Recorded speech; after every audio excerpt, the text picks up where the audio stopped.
दिया है देखिए कुरान में खुदा व तुइज़्ज़ु मन तशा व तुदिल्लु मन तशा। बेशक हदीस में फरमा दिया मुस्तफा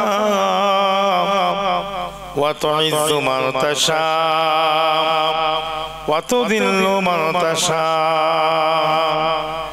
हज़रत उमर कुफ्र को ये पैगाम भेजा व तुइज़्ज़ु मन तशा व तुदिल्लु मन तशा। अल्लाहुम्मा सल्लि अला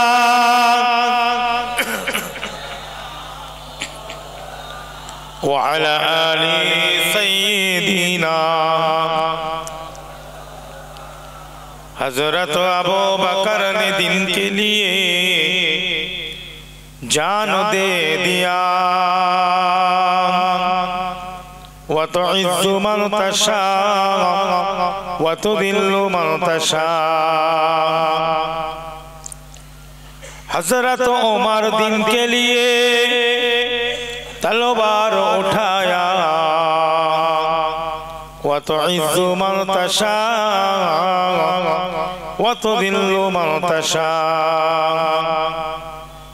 हजरत उस्मान ने दिन के लिए फकीर हो गया व तुइज़्ज़ु मन तशा व तुदिल्लु मन तशा।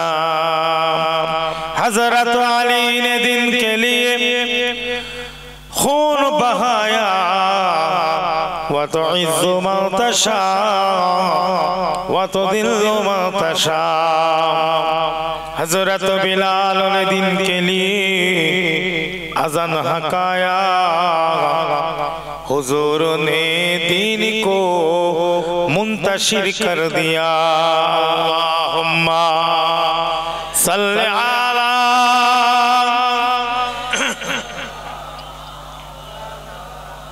व अला आलि सय्यिदिना। मोहब्बतेर संगे ला इलाहा इल्लल्लाह ला इलाहा इल्लल्लाह ला इलाहा इल्लल्लाह मुहम्मदुर रसूलुल्लाह। अल्लाहुम्मा सल्लि अला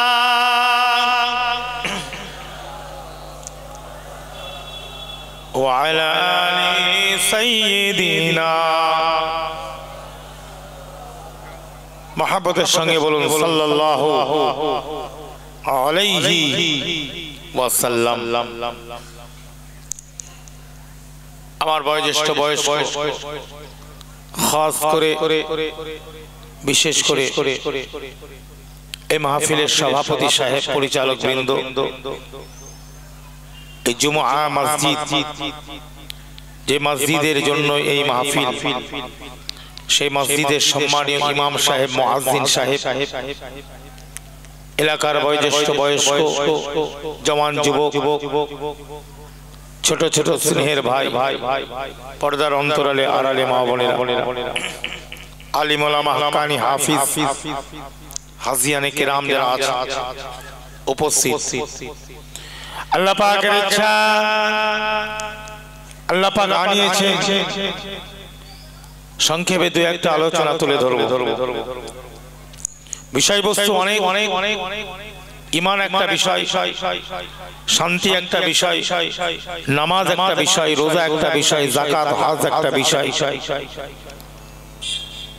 यतीम मिस्किन पिता माता सन्तान अल्लाह रसूल सब शिक्षा आमादेरके दियेछेन। जोरे बोलुन ना सुबहानाल्लाह। आज के आलोचना करब आल्लाह यदि करान आमार भाई आलोचना करेछेन आज के सारा पृथिवीते मजलूम अवस्थाय आछे एक श्रेणीर मानुष आछे ना नाई कथा बोले विशेष करे खास करे प्यालेस्टाइनेर जमीने যারা আজকে লড়াই করছেন তারা খুব অত্যাচারী খুব অত্যাচারী, নির্যাতিত, পদদলিত, লাঞ্ছিত, বঞ্চিত। তাদের লড়াইটা কিসের? দুনিয়া নিয়ে নয়, দুনিয়া নিয়ে নয়। আমরা মুসলমান অনেকে দেখবেন কথা বন্ধ, কেস কাচারি চলছে, কথা ঠিক না ভুল? এরকমও বলে দিয়েছে, সিদ্ধান্ত নিয়ে নিয়েছে যে ও মারা গেলে ও জানাজার নামাজও পড়বো না। এরকম একটা জায়গায় সিদ্ধান্ত নিয়ে বসে আছে। এত ঝগড়া, কিন্তু ঝগড়াটা, ফিতনাটা কিন্তু আল্লাহ নিয়ে নয়, নবী নিয়ে নয়, মসজিদ নিয়ে নয়, কোরআন নিয়ে নয়, শরিয়াতের কোনো আইন নিয়ে নয়। ঝগড়াটা হলো দুনিয়া নিয়ে। কি নিয়ে জোরে বলেন? দুনিয়ার স্বার্থের জন্য ঝগড়া। জমি জায়গা, বাস্তু ভিটে, ব্যবসা বাণিজ্য, চেয়ারের ব্যাপার, কথা বুঝতে পারছেন? চেয়ার মানে বুঝতে পারছেন? এইসব আমাদের যত গন্ডগোল, বুঝলেন? আল্লাহ নবী রাসূল, কোরআন, হাদিস, শরিয়াত, ইসলাম এই নিয়ে যদি হতো তবু আমি বুঝতাম ঠিক আছে, ইসলামের জন্য একটা গন্ডগোল, কথা ঠিক না ভুল? হাদিস ভাই ভাই ভাই, কিন্তু আজকে প্যালেস্টাইনের মুসলমান যে লড়াইটা করছে, ভালো করে বুঝবেন, সে লড়াইটা কিন্তু চেয়ারের জন্য নয়, স্বার্থ অর্থের জন্য নয়। ইহুদিরা তাদেরকে বলে দিয়েছে তোমরা প্যালেস্টাইনের মুসলমান, আমরা ইসরায়েল, আমরা একসাথে থাকবো, কিন্তু ওই যে মসজিদটা যেটা আছে বাইতুল মুকাদ্দাস, ওটা আমাদের তত্ত্বাবধানে চলবে। তত্ত্বাবধান মানে বোঝা যাচ্ছে না? যেমন এই মসজিদটা একটা তত্ত্বাবধানে চলে না? চলে না? জি, বাইতুল মুকাদ্দাস ওটা আমাদের তত্ত্বাবধানে চলবে, আমরা যেভাবে করব সেভাবে চলবে। এইটা যদি তোমরা মেনে নাও, তোমাদের সাথে আমাদের কোনো গন্ডগোল নাই, একটা কিচ্ছু করব না। ভাই ভাই, ব্যবসা বাণিজ্য, চাকরি সব, আয়েশ হারাম সব। কিন্তু ইহুদিরা বলছে না, আমাদের পয়সার দরকার নাই, আমাদের অর্থের দরকার নাই, সব কিছু চলে যাক, জীবন চলে যাক, আমাদের ছেলেরা মারা যাক, সব কিছু হয়ে যাক, আল্লাহর ঘর, আল্লাহর ঘর বাইতুল মুকাদ্দাসকে আমরা ছাড়বো না। এই বাইতুল মুকাদ্দাসটা তৈরি করেছিলেন, যখন তৈরি হয়েছিল হযরত সুলাইমান আলাইহিস সালাতু সালামের সময়। কার সময় জোরে বলেন? সুলাইমান আলাইহিস সালাতু সালামের ওনার আহলিয়ার নাম ছিল বিলকিস, বুঝলেন? আর একটা ওনার হুদহুদ পাখি ছিল। কি পাখি? হুদহুদ। তাফসীর করে দেখবেন। তা বিলকিস একটু সুলাইমান নবীর সঙ্গে পাঙ্গা নিয়েছিল যুদ্ধ। তো হুদহুদকে পাঠিয়ে সুলাইমান নবী বলে দিয়েছিল, জিন্নাতের একটা দল ছিল না, পুরো ওই বিলকিসের সিংহাসন চা গিলিয়ে চলে এসেছে। জোরে বলুন সুবহানাল্লাহ। হ্যাঁ, আরে হুদহুদ পাখি এমন একটা পাখি যে পাখিটা জান্নাতি পাখি, জোরে বলে। আর একটা কুকুর জান্নাতে যাবে। কি বললাম? কুকুরকে আমরা তাড়াই না, কুকুরকে তাড়িয়ে দিই না, কিন্তু একটা কুকুর জান্নাতে যাবে। আল্লাহর ওলিদের সোহবতে ছিল। কুকুরটা হলো কিতমির, জোরে বলেন কি? কিতমির, ও জান্নাতে যাবে, বুঝলেন? সূরাতুল কাহফ আল্লাহ কোরআনে বলছেন তারা যদি 9 জন থাকে তাদের মধ্যে একজন কালবুহুম, হুম জামিরের মারজা, এটা জামা, জামিরটা হলো জামা, জামিরের মারজা হলো ওই ওলি আল্লাহদের কথা বলছে, তাদের কুকুর। এইভাবে আল্লাহ বলেছে সূরাতুল কাহফ করে দেখবেন। এই কুকুর আলেমও ছিল না, মুফতিও ছিল না, বিরাট বড় পণ্ডিত ছিল না, একটা সাধারণ কি বললাম জন্তু, কুকুর, অবালা জন্তু। ওলি আল্লাহদের সোহবতে থাকলো, সলে বান্দাদের সোহবতে থেকে আল্লাহ সেই কুকুরকে জান্নাতি করে দিয়েছিল। জোরে বলুন। তাফসীরটা খুলে দেখবেন, আপনি পাবেন। ভাই তাহলে ওলি আল্লাহদের একটা মর্যাদা আছে না নাই? জোরে বলে। আল্লাহ সলে বান্দাদের একটা মর্যাদা আছে না নাই? কুকুরটা তো আলেম ছিল না, কুকুরটা তো শিক্ষিত ছিল না, শুধু ওলি আল্লাহদের সোহবত থেকে আল্লাহ তাকেও তাদের সঙ্গে জান্নাতি করে দিয়েছে। ঠিক হুদুদ ওই পাখি, ও বিরাট বড় আলেম ছিল না, বিরাট বড় মাওলানা মুফতি হাফেজ কারি ছিল না, একটা পাখি। নবী সুলাইমান আলাইহিস সালামের সোহবতে ছিল। কার সোহবতে? জোরে বলেন। সুলাইমান আলাইহিস সালামের সোহবতে থেকে ওই পাখিটাও জান্নাতি। জোরে বলে। তা সুলাইমান নবী যখন মসজিদটা তৈরি করছে, বাইতুল মুকাদ্দাস যখন তৈরি হচ্ছে, সুলাইমান নবী জিনরা তো কথা শুনতো, জেনেদেরকে বলছে মসজিদ তৈরি করো, গার্ড দিচ্ছে। ফাঁকিবাজ হতে পারে না? হ্যাঁ, ওমা খালাকতুল জিন্না ওয়াল ইনসা ইল্লা লিয়াবুদুন। কি তাহলে জিন জাতি বলে একটা জাতি আছে না নাই? আছে না নাই? জোরে বলেন। আছে তো। আল্লাহ কোরআনে জিনের কথা বলেছে যে আমি মানব জাতি এবং জিন জাতিকে তৈরি করি নাই। ওমা খালাকতুল জিন্না ওয়াল ইনসা, প্রথম নাফিব দিয়েছে আল্লাহ। কি ইল্লা হারফে ইস্তিসনা, হারফে ইস্তিসনা ইল্লা। হ্যাঁ, আমি তাদেরকে তৈরি করেছি কেবল মাত্র তারা আমি আল্লাহ আমার ইবাদত করবে। জোরে বলে। মানুষের মধ্যে যেমন খচ্চর আছে, জেনেদের মধ্যে খচ্চর আছে না নাই? বদমাইশ আছে না নাই? মানুষের মধ্যে যেমন বিভিন্ন ধর্মাবলম্বী মানুষ আছে, জেনেদের মধ্যে আছে না নাই? ওদের মধ্যে বুঝলেন, ওদের মধ্যে খচ্চর আছে, চিটিংবাজ আছে, ফাঁকিবাজ আছে। সুলাইমান নবী গার্ড দিচ্ছে। কি আমি যদি না থাকি ওরা মসজিদ তৈরি করতে ফাঁকি মারবে, ওই জন্য একদম ডাইরেক্ট গার্ড দিচ্ছে তৈরি করে। এরকম বসে আছে একটা লাঠি, কথা বুঝলেন? এরকম বড় লাঠিতে বসে আছে, বুঝলেন? আর জেনেরা দেখছে শুধু সুলাইমান নবী কি করছে, ফাঁকি মারতে পারছে না, কারণ সুলাইমান নবী তো ওটা ফাঁকি মারবে। হ্যাঁ, এক কাতার ওই ক্ষেত্রে তো জেনেরা। আর সুলাইমান নবীকে আল্লাহ এত দরজা দিয়েছিলেন, ওই রাস্তার পিপিলিকা গুলো কি বলছে সুলাইমান নবী বুঝতে পারতেন। জোরে বলুন সুবহানাল্লাহ। সব ভাষা আল্লাহ তাকে দান করেছিলেন, সব ভাষা। রাস্তার পিপিলিকা গুলোকে হাতের উপরে তুলে সুলাইমান নবী জিজ্ঞাসা করতেন, তোদের কি দুঃখ হয়েছে, কি ব্যাপার, কথা বলতে। বুঝলেন? আল্লাহ পাক নবীদের দরজা সকল মানুষের থেকে আলাদা দিয়েছেন। নবী আর সাধারণ মানুষকে এক বলা যাবে? জোরে বলেন। ব্যাপার আছে, তাফসীর গুলো পড়লে বুঝতে পারবেন। জি, যারা পড়েছেন তারা জানেন। এবার যদি হুঁচুকে মাতালের মতন ভাই যদি মানার জিনিস যদি বলে জোর করে মানবো না, তাহলে তাকে কেউ মানাতে পারবে? বেলচে দিয়ে, কুদাল দিয়ে, ঝোড়া দিয়ে মানাতে পারবে? হবে না। হিদায়াতের মালিক হলেন আল্লাহ। হিদায়াতের মালিককে জোরে বলেন আল্লাহ।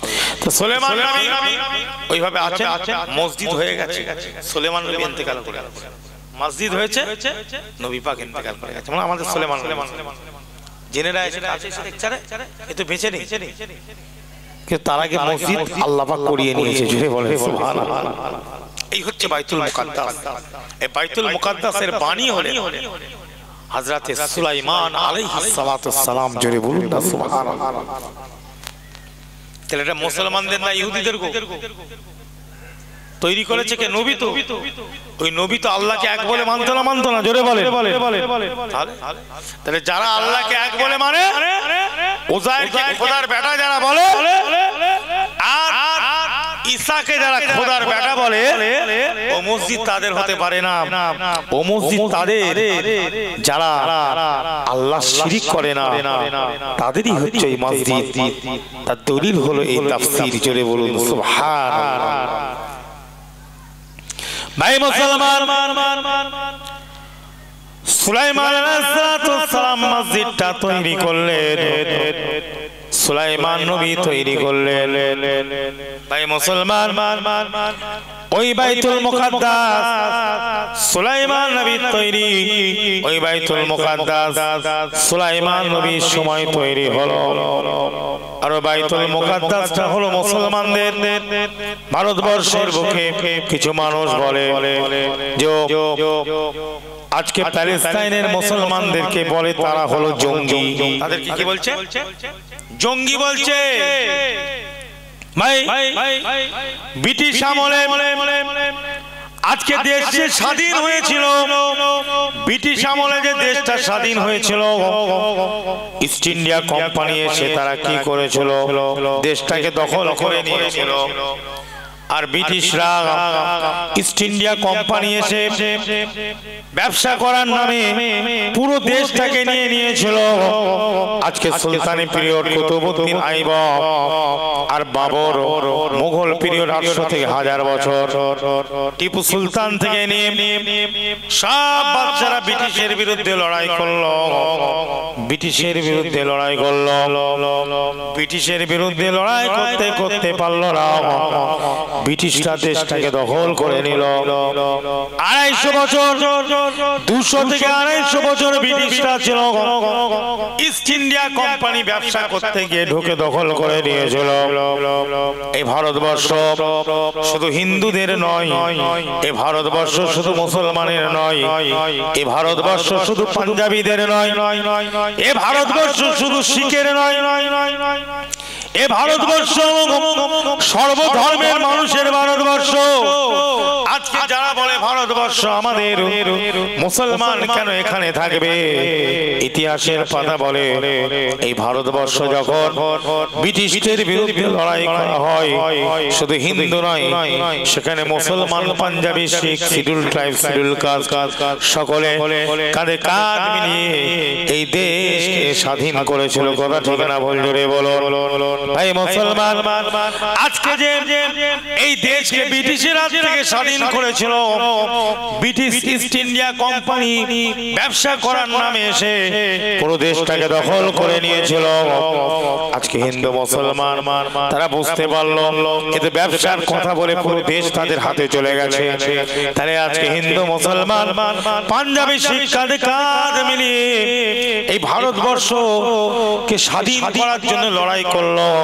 আশফাকুল্লাহ খানের মতন মানুষ, খান আব্দুল গফফার খানের মতন মানুষ, মৌলানা মোহাম্মদ আলীর মতন মানুষ, ডাক্তার কিচলু, শওকত আলীর মতন মানুষ, আজকে তারা লড়াই করলো। ক্ষুদিরাম বসুর মতন মানুষ, হিন্দু মুসলমান সব ধর্মের মানুষ কাঁধে কাঁধ মিলিয়ে লড়াই করে যখন এই দেশটাকে স্বাধীন করলো। পূর্বে এদেরই দেশ ছিল, পরে ব্রিটিশ নিয়ে নিয়েছিল, পরে আবার এরা স্বাধীন করলো। তাহলে কি ভারতবাসীগুলোকে আপনি জঙ্গি বলবেন? জঙ্গি বলা যাবে? জঙ্গি বলা যাবে? যাবে না। ওদের দেশকে দখল করেছিল, ওরা আবার এদের বিরুদ্ধে লড়াই করে দখল করলো। প্যালেস্তাইন ওই জায়গাটা ইতিহাস বলছে মুসলমানদের জায়গা ছিল। কাদের জলে বলুন? মুসলমানদের জায়গা ছিল। অ্যাডলফ হিটলার নাম শুনেছেন? বিশ্বযুদ্ধ হয়েছিল। অ্যাডলফ হিটলার কি করেছিল? গ্যাস চার্জ করে গ্যাস চেম্বারের মধ্যে ইহুদিদেরকে ঢুকিয়ে দিয়ে সব মেরে দিয়েছিল। অ্যাডলফ হিটলার একটা ইহুদিকে দুনিয়াতে রাখে নাই, কিছু ইহুদি বেঁচে ছিল। অ্যাডলফ হিটলার বলেছিল আমি মরার আগে কিছু ইহুদিকে দুনিয়াতে রেখে গেলাম, সব ইহুদিকে মেরে দিয়েছি, কিছু ইহুদিকে আমি রেখে গেলাম। দুনিয়ার মানুষ বুঝতে পারবে এরা কত বড় ডেঞ্জার, খাতারনাক।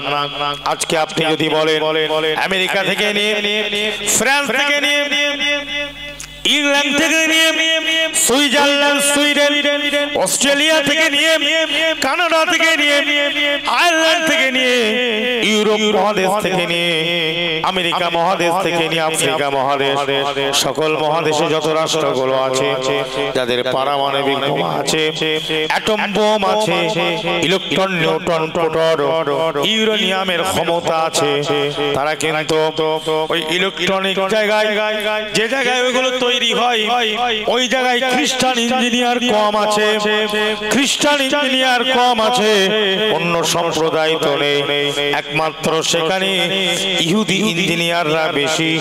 ইহুদি ছাড়া আমেরিকার উপায় নাই। তাই আজকে আমেরিকাও ইহুদিদের দালালি করছে না জোরে বলো কেন? ওরা জানে যতই অ্যাটম আমাদের থাকুক, যতই আমাদের অস্ত্র থাকুক, ওই ইহুদি ইঞ্জিনিয়ার ছাড়া আমাদের কোনো উপায় নাই। তাই মুসলমান ইমানদারেরাও আজকে এই প্যালেস্টাইন, কেন প্যালেস্টাইনটা মুসলমানদের একটু ইতিহাসটা জানা দরকার আছে না নাই জোরে বলো? আজকে কেন মুসলমানদের অনেক ভারতবর্ষের বিভিন্ন ধর্মাবলম্বী মানুষ বলে প্যালেস্টাইনের লোকেরা নাকি জঙ্গি, তারা নাকি খারাপ মানুষ, বাজে বাজে তাদের ব্যাপারে কথা বলে। কিন্তু আমি তাদেরকে বলছি মহাত্মা গান্ধী থেকে নিয়ে, নেহরু থেকে নিয়ে, ইন্দিরা গান্ধী থেকে নিয়ে, সুভাষ চন্দ্র বসু থেকে নিয়ে, ভাইজান রাজীব গান্ধী থেকে নিয়ে, ইভেন বাজপেয়ীর মতন মানুষ তারাও মেনে নিয়েছে ওই দেশটা ইহুদিদের দেশ নয়, ওই দেশটা ওই মসজিদটা হলো মুসলমানদের মসজিদ, মুসলমানদের দেশ জুড়ে বলো, তারাও মেনে নিয়েছে। বর্তমান ভারতবর্ষে কিছু আছে তারা বলছে না ওটা হচ্ছে ইসরায়েল আর এরা হচ্ছে জঙ্গি। ভালো করে বোঝে। তাহলে ভারতবর্ষ যখন ইংরেজরা দখল করে নিয়েছিল, আমরা যে ভারতবর্ষের স্বাধীন করার জন্য আমরা যে লড়াই করেছিলাম, তাহলে আমরা হিন্দু মুসলমান কি জঙ্গি ছিলাম? তাহলে প্যালেস্টাইনের কাছ থেকে আজকে ইহুদিরা কি করলো? যখন গ্যাস চার্জ হয়ে সব মারা গেছে, আমেরিকার, ইংল্যান্ড, ফ্রান্স ওদের পেছনে দাঁড়িয়েছিল। কাদের? ইহুদিদের। খুব সংখ্যা কম, ভবঘুরে যাযাবর ঘুরে ঘুরে বেড়াচ্ছে, একবার এদেশ একবার ওদেশ, একবার এদেশ একবার ওদেশ। ওদের কেউ ছিল না, কোনো দেশও ছিল না। তখন ইতিহাস বলছে যায় কারো ক্ষমতা যদি থাকে, ভারতবর্ষের কোন বুদ্ধিজীবীর ক্ষমতা যদি থাকে, আমার ইতিহাসটা কেটে দিতে হবে। আর না হলে ইসরায়েলকে জঙ্গি বলা কথা ঠিক না? যদি ইসরায়েলকে আপনি জঙ্গি বলেন, তাহলে ব্রিটিশের বিরুদ্ধে যে ভারতের লোকেরা লড়াই করেছিল, দেশকে তারা ছিনিয়ে নিয়েছিল, তাদের দেশকে, আমাদের দেশকে, তাদের বিরুদ্ধে ভারতের লোক লড়াই করেছিল, তাহলে আমাদেরকে জঙ্গি বলতে কথা ঠিক না? যে ৭১ সালে, ১৯৭১ সালে পাকিস্তান থেকে বাংলাদেশ হয়েছিল, মুক্তিযোদ্ধা মনে আছে না নাই? ১৯৭১ সালে মুক্তিযুদ্ধ হয়েছিল, ওখানে বাঙালিরা বাংলাদেশ চেয়েছে, পাকিস্তানের কাছে পারছে না। ইন্দিরা গান্ধী বাংলাদেশকে সাপোর্ট করেছিল না করেনি? কথা বলেন। তাহলে কি ইন্দিরা গান্ধী জঙ্গিদেরকে সাপোর্ট করেছিল? তাহলে ভারত কি জঙ্গিদেরকে সাপোর্ট করেছে? ইতিহাস এইসব কথা বলার আগে নিজের পায়ে কিন্তু নিজের গর্ত খোঁড়া। নিজের ইন্ডিয়ার লোককে আপনি খারাপ বলছেন, জঙ্গি বলছেন। অতএব প্যালেস্টাইনের ব্যাপারে ইতিহাস জানেন না। আপনি হতে পারেন মন্ত্রী, আপনি হতে পারেন রাষ্ট্রনায়ক, আপনি হতে পারেন চেয়ারের মানুষ, কিন্তু আপনি এই ব্যাপারে আপনি কিচ্ছু জানেন না। আপনার এডুকেশন নাই, আপনার শিক্ষা নাই। অতএব প্যালেস্টাইনের ব্যাপারে কোনো ইতিহাস নিয়ে কথা বলতে যাবেন না। মানুষ বোকা বলবে, মানুষ পুলিশ বলবে, মানুষ ননসেন্স বলবে, মানুষ ইডিয়েট বলবে, পুলিশ বলবে। অতএব যেটা জানেন না সেটা নিয়ে কথা না বলাই ভালো, ঠিক না? বলছে রে, বলে রে, বলে রে, বলে রে। আগে প্যালেস্টাইনের ইতিহাস পড়ুন, প্যালেস্টাইনের ইতিহাস নিয়ে গবেষণা করুন, প্যালেস্টাইনকে নিয়ে গবেষণা করুন।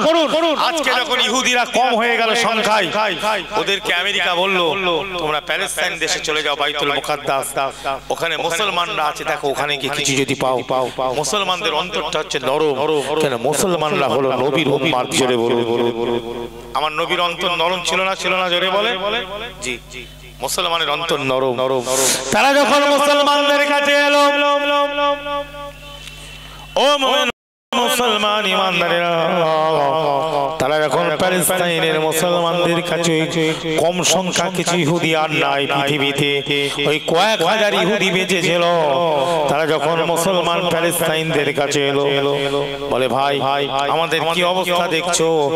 আমাদেরকে জার্মান মেরে পাড় বানিয়ে দিয়েছে। জার্মান, হিটলার ছিল জার্মানের প্রেসিডেন্ট। কথা বোঝা যাচ্ছে? জার্মানের প্রেসিডেন্টের নাম কি? হিটলার। আমাদেরকে মেরে সাইজ করে দিয়েছে। ভাই একটু জায়গা দেবে আমাদেরকে? একটু করে কেমনে খেতাম, একটু থাকার জায়গা। মুসলমানের অন্তর নরম, আহারে কি অবস্থা, একটু জায়গা দিয়ে চাচ্ছে এই জায়গাটায় তোমরা থাকো বাবা, কোনো অসুবিধা নেই, ব্যবসা বাণিজ্য করো, আমরা তোমাদেরকে সাহায্য করব। দেখেন মুসলমানের অন্তর দেখেন, জি এসব কোনো অসুবিধা নেই। আমার নবী আদর্শ তাদের মধ্যে ছিল, জোরে বলুন না সুবহানাল্লাহ। এসো, তোমাদেরকে এত মার মেরেছে, এসো আমাদেরকে থাকো বাবা, ব্যবসা বাণিজ্য করে খাও, কোনো অসুবিধা নেই। একটা কোণে জায়গা দিয়েছে। আস্তে আস্তে ওদের ব্রেনটা ছিল মারাত্মক। আর আমেরিকা পেছনে আছে, ব্রিটেন পেছনে আছে, ফ্রান্স পেছনে আছে, তিনটে হচ্ছে মুসলমানের দুশমন দেশ। কি কথা বোঝা যাচ্ছে? জি, যখনই এই পরিস্থিতি, আস্তে আস্তে আমেরিকা ওদেরকে স্লো পয়জন মারছে। কি পয়জন জোরে বলেন? স্লো পয়জন মারছে। এবার সময়, ব্যবসাটাকে ভালো করে গুছো, আমরা পেছনে আছি, আস্তে আস্তে জায়গাটাকে দখল করতে হবে। আর তোদের টার্গেট থাকবে ওই মসজিদে আকসা বাইতুল মুকাদ্দাসটাকে নিজের আয়ত্তে আনতে হবে। কথা বোঝা যাচ্ছে? আস্তে আস্তে তারা শুরু করলো, নিজের পাওয়ারটাকে তৈরি করলো। আমেরিকা ওদেরকে পাওয়ার দিল, আমেরিকা ওদেরকে ইউরেনিয়াম দিল, আমেরিকা ওদেরকে ইলেকট্রন নিউটন প্রোটনের লাইন তৈরি করে দিল, সব খরচা করছে ডলার, তোরা এখানে তৈরি কর। একটা আলাদা জায়গায় ওরা আস্তে আস্তে কি করলো, অ্যাটমের লাইন তৈরি করলো, যেটা প্যালেস্টাইন পারলো না। প্যালেস্টাইন ওদের কাছে তো সেই শক্তি নাই, ওদের কাছে হৃদয় আছে। কি মানুষ মারবো, এই অস্ত্র মুসলমান তৈরি করেনি। মুসলমানকে যারা জঙ্গি বলে তারা হচ্ছে মূর্খ। মুসলমান যদি জঙ্গি হতো তাহলে মুসলমান ওইসব তৈরি করতো, অস্ত্র শস্ত্র লাইনটা তৈরি করা দেখিয়েছে আমেরিকা, ইংল্যান্ড। কথা ঠিক না ভুল? তারাই তো তৈরি করেছে নাকি? মানুষ মারার যত কঠিন কঠিন জিনিস আপনি দেখেন খ্রিস্টান ইহুদিরা তৈরি করে, মুসলমান তৈরি করেন। প্রমাণ দেন। তার বাদে ডিফেন্স করার জন্য ইরান তৈরি করেছে। কে জোরে বলেন? ইরান ও তৈরি করেছে। কথা বোঝা যাচ্ছে? ইতিহাস। মুসলমানদেরকে জঙ্গি বলা যাবে না। যারা মারণাস্ত্র তৈরি করেছে, মারণাস্ত্র যারা তৈরি করেছে তারাই হচ্ছে বড় জঙ্গি। কথা ঠিক না ভুল? জোরে বলেন। একটা অ্যাটম যদি এক জায়গায় ফেলা হয়, তার আশেপাশে কয়েক হাজার কিলোমিটার বলছে কি হয়ে যাবে, বিগলঙ্গ হয়ে যাবে। কি হবে জোরে বলেন? হিরোশিমা নাগাসাকিতে ফেলা হয়েছিল, বিকলঙ্গ হয়ে গেছে। তাহলে এটা তৈরি করেছে কারা? কারা উৎপত্তি করেছে? এই অ্যাটমের উৎপত্তি, ইলেকট্রন প্রোটন নিউটন ইউরেনিয়ামের উৎপত্তি করেছে কারা? মুসলমান জাত নয়, খ্রিস্টান জাত, ইহুদি জাতেরা। ঠিক না ভুল? জোরে। সন্ত্রাস যদি হয়, জঙ্গি যদি হয়, তারাই আমরা জঙ্গি নই, আমরা ওইসব তৈরি করি। পরবর্তীকালে যখন ওরা তৈরি করেছে, তখন আমাদের দেশ কিছু আছে মুসলমান দেশ, তারা একটু নড়ে চড়ে বসেছে, না আমাদের কথা কিছু করতে হবে, তাহলে এদেরকে তো ঠেকানো যাবে না। ইরান এরকম কিছু কিছু দেশ তৈরি করেছে। কথা বুঝে যাচ্ছে? তবুও বেশি, খুব কম। বুঝলেন? ভাই যখন ওরা গেল এই তৈরি করতে করতে একটা ভালো পজিশন তৈরি করলো, ফট করে ওরা দাবি করে বসলো বাইতুল মুকাদ্দাস হলো আমাদের। এবার ওদের কাছে অস্ত্র আছে, সংখ্যা কম হলে কি হবে? অস্ত্র কি আমার কাছে 1000 লোক আর আপনার কাছে 10টা লোক, কিন্তু আপনার কাছে যে অস্ত্র আছে, একটা অস্ত্র যদি 1000-এর উপরে দেন, একটা অস্ত্র দ্বারা 10টা করে পড়ে যাবে। কথা ঠিক না ভুল? তাহলে আপনি 10 জন হলো, আপনার অস্ত্রের ক্ষমতা আমার থেকে বেশি, তাহলে আপনি জিতবেন না আমি জিতবো? বলেন আপনি জিতবেন, কারণ আপনার মডার্ন, আল্ট্রা মডার্ন। বুঝলেন? আল্ট্রা মডার্ন অস্ত্র আপনার। আমি যতই সংখ্যায় বেশি, আমেরিকা, ইহুদি, ইসরায়েল, ফ্রান্স, ব্রিটেন, এরা সব আল্ট্রা মডার্ন অস্ত্র তৈরি করলো, যেটা মুসলমান পারলো না। বুঝলেন? মুসলমান আজকে আরব দেশ দেখেন, দুবাই দেখেন, কাতার দেখেন, ওমান দেখেন, এরা আয়েশারাম করতেই ব্যস্ত, এরা আয়েশারাম করতে ব্যস্ত, কিচ্ছু তৈরি করতে পারে। বুঝলেন? এক সময় মুসলমানরাই ছিল বৈজ্ঞানিক। মামুন রশিদের যুগ যদি আপনি দেখেন, জি মুসলমানরাই ছিল বৈজ্ঞানিক। ভাই সকল, যখন এই পজিশন হলো, এরকম একটা পজিশন হয়ে গেল, ওই সময় কি আস্তে আস্তে ওরা অ্যাটাক করলো। তখন প্যালেস্টাইনের মুসলমানরা শিকার খেয়ে গেল। আস্তে আস্তে তারা দখল করতে শুরু করলো। প্রায় 60 থেকে 70 বছর প্রায় হিসাবে প্যালেস্টাইনদেরকে এরা মেরেই যাচ্ছে। কথা ঠিক না বলছে রে? বলো। কিন্তু সবকিছু ওদের, কিন্তু এরা দখল করে মারছে। তাহলে তাদের দেশকে উদ্ধার করার জন্য আজকে প্যালেস্টাইনে যে কাজটা করছে, লড়াই করছে, যতটা পাচ্ছে চলছে, এটা তাদেরকে জঙ্গি বলা যাবে ভাই? তারা কি ওদের দেশ নেওয়ার জন্য করছে না, ওনাদের নিজেদের দেশ আবার দখল করতে চাইছে? এটা তো এদের, মূলে তো প্যালেস্টাইনদের। এরা তো উঠাইগিরি, ইহুদিরা তো উঠাইগিরি। এদেরকে হিটলার মেরে শেষ করে দিয়েছিল। এদের আমার নিজেদের কোনো দেশ ছিল নাকি? ইতিহাস বলছে এদের কোনো দেশই ছিল না, এরা ভবঘুরে। কিন্তু আজকে ভারতবর্ষের কিছু বুদ্ধিজীবী, যাদেরকে আমি বলি নামে বুদ্ধিজীবী, কি জোরে বলে, পড়াশোনা কিচ্ছু করে না, কি বলে চলে জানেন? মুসলমানরা জঙ্গি, প্যালেস্টাইনের মুসলমানরা জঙ্গি। তারপরে ইতিহাসের জ্ঞান নাই তো, বুঝলে? জি, ইহুদিদের দালালি করলো, কিন্তু আমার রাসূলুল্লাহ অন্তর ছিল নরম। আল্লাহ কোরআন পাকের মধ্যে ঘোষণা দেন, বিসমিল্লাহির রহমানির রহিম, ওয়ালা তারদা আনকাল ইয়াহুদু ওয়ালান নাসারা হাত্তা তাতাবিআ মিল্লাতাহুম। আমার আল্লাহ বলেন, হে আমার বন্ধু, সূরাতুল বাকারার মধ্যে পেয়ে যাবেন আল্লাহ পরিষ্কার ঘোষণা দিয়ে দিয়েছেন, ওয়ালা তারদা আনকাল ইয়াহুদু ওয়ালান নাসারা হাত্তা তাতাবিআ মিল্লাতাহুম। আমার আল্লাহ বলেন, আমার নবীর অন্তরটা নরম ছিল, আমার নবীর অন্তরটা কোমল ছিল, আমার নবীর অন্তরটা খুব ভালো ছিল, শান্তিপ্রিয় মানুষ ছিলেন। পৃথিবীর মানব জাতির কাছে, দুনিয়ার মানব জাতির কাছে আজকে শান্তি কি জিনিস, শৃঙ্খলা, সাম্যবাদী, ভ্রাতৃত্ব, ভালোবাসা, অসহায় মানুষের পাশে দাঁড়িয়ে কিভাবে সেবা যত্ন করতে হয়, অত্যাচারিত, পদদলিত, লাঞ্ছিত, বঞ্চিত মানুষ, দুঃখিত, ব্যথিত পিতার মাতার সন্তান অশ্রু গড়িয়ে দেয় চোখ দিয়ে প্রতিবেশী, কোন ধর্মের মানুষ, কোন স্বজাতির মানুষ, কোন গোত্রের মানুষ, তুমি দেখবে না সাহায্য হারা হয়ে পড়লে আমি নবী মুহাম্মদ রাসূলুল্লাহ সাল্লাল্লাহু আলাইহি ওয়াসাল্লাম বলি, তাদের সেবা করবে, যত্ন করবে, তাদের সঙ্গে সুন্দর ব্যবহার করবে। এটাই হলো আমি নবী মুহাম্মদ রাসূলুল্লাহর আদর্শ। এটাই হচ্ছে আমার আদর্শ। এই শিক্ষা মুসলমানদেরকে দিয়েছি। আর আমার নবীও ছিলেন সেরকম মানুষ। আমার নবীকে একজন গাল দিচ্ছে, আবু জাহাল। কে জোরে বলে? আবু জাহাল কে ছিল বলেন? কে কে ছিল নবী? জি না, আবু জাহাল নবীর চাচা ছিল না। আমাদের একটা ভুল চিন্তা। আবু জাহাল নবীর পাড়ার একটা মানুষ ছিল, যেমন পাড়াগত হয়, কি আমার নিজের নয়, পাড়াগত অনেকে আছে না, মুরব্বি, এরকম নিজের চাচা নয়। আবু লাহাব ছিল নিজের চাচা, আব্বাস রাদিয়াল্লাহু তাআলা আনহু ছিল নিজের চাচা, হামজা রাদিয়াল্লাহু তাআলা আনহু ছিল নিজের চাচা, আবু তালিব ছিল নিজের চাচা। কথা বোঝা যাচ্ছে? আবু জাহাল নিজের চাচা ছিল না। এই আবু জাহাল মক্কা জমিনে একজন শিক্ষিত মানুষ ছিলেন। আরবি ভাষায় বিরাট শিক্ষিত ছিল, সাহিত্যিক আবু জাহাল। বুঝলেন? উমাইয়া ইবনে খালদ, উমাইয়া ইবনে খালদ, ওলীদ ইবনে উতবা, এই বড় বড় সব ছিল রাসূলের দুশমন। মুসলমান ইমানদারেরা আল্লাহর নবীকে গালিগালাজ করে, আল্লাহর নবীকে কষ্ট দেয়, আল্লাহর নবীকে দুঃখ দেয়। কিন্তু আমার নবীর অন্তর ছিল নরম, কোমল।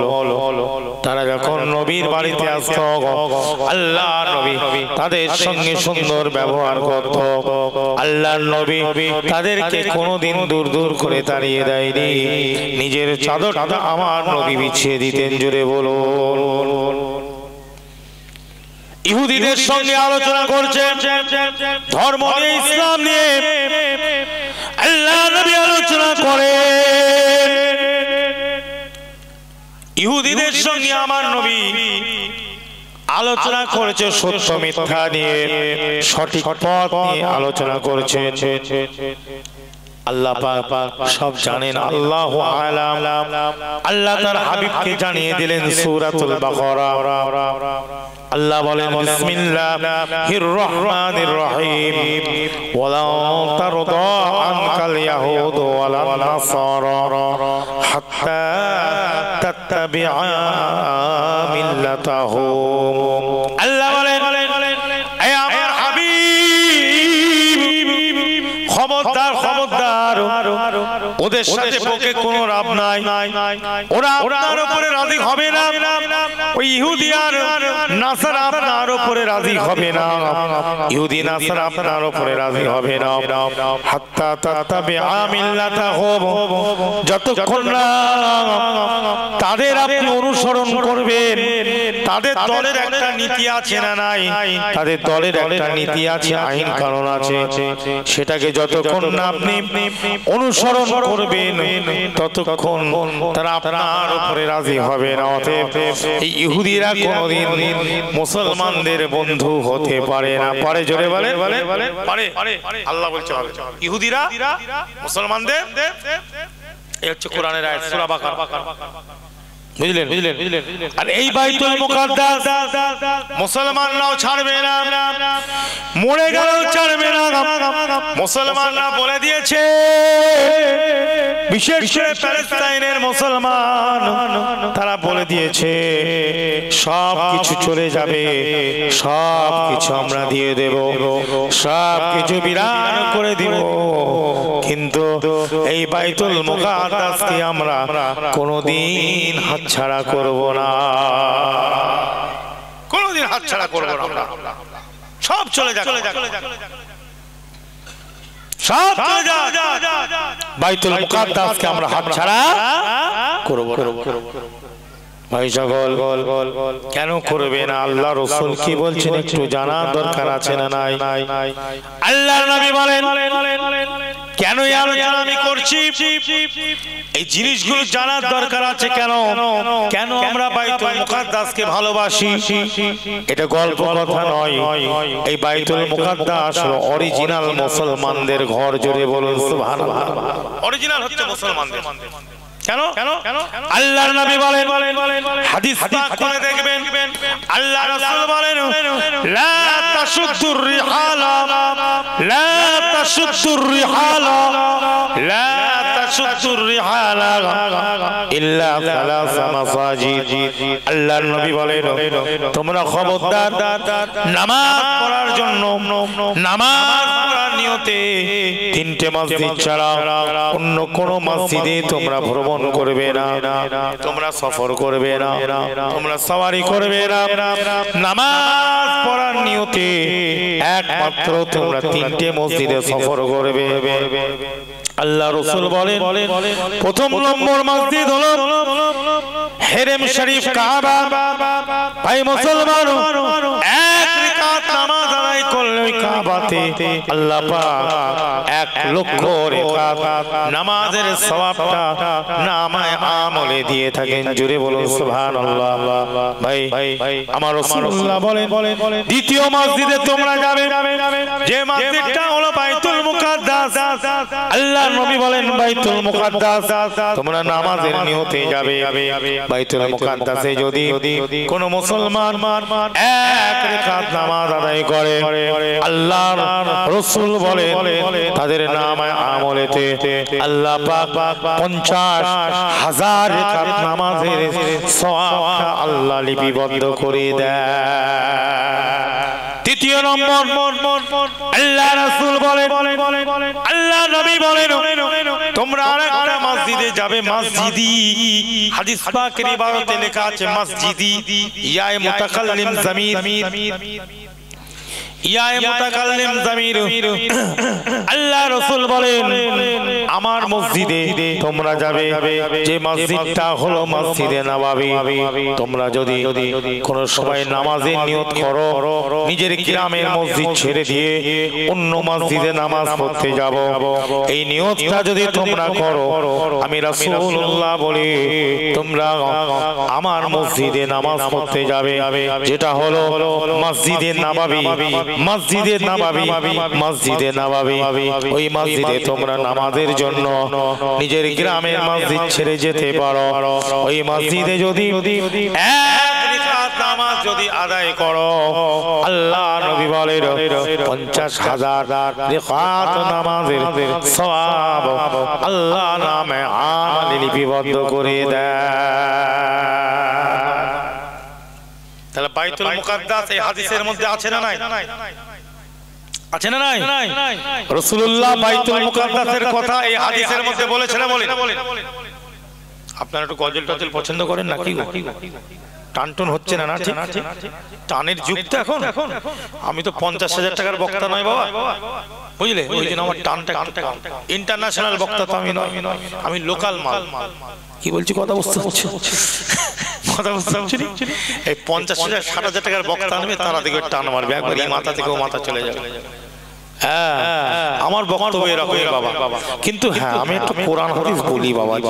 আল্লাহ যতটা জানিয়েছে একটু বলি, জোরে বলে সুবহানাল্লাহ। কেন এই জায়গাটার একটা মর্যাদা আছে না নাই? কথা जी ये मजमा जो है ना, ये महफिल जो है, ये मजमा जो है, ये सियासत करने का जगह नहीं है, ये दुनियावी गुप करने का जगह नहीं है। ये जगह जो है ये कुरान और सुन्नत, जिक्र अस्कार, दरूद सलाम का जगह है। बोलिए सुभान अल्लाह। इस जगह पे बैठ के हम लोग जो मांगेंगे अल्लाह के पास, ये उम्मीद कर सकता हूं हम लोग कि अल्लाह रब्बुल इज्जत ताखिर नहीं करेंगे। अता करने से ताखिर देर नहीं करेंगे, अल्लाह फौरन अता भी कर देंगे। बोलिए सुभान अल्लाह। इतने अहम जगह है, ये बहुत अहम जगह है। ये कुरान का जगह है, ये दीन इस्लाम का जगह है।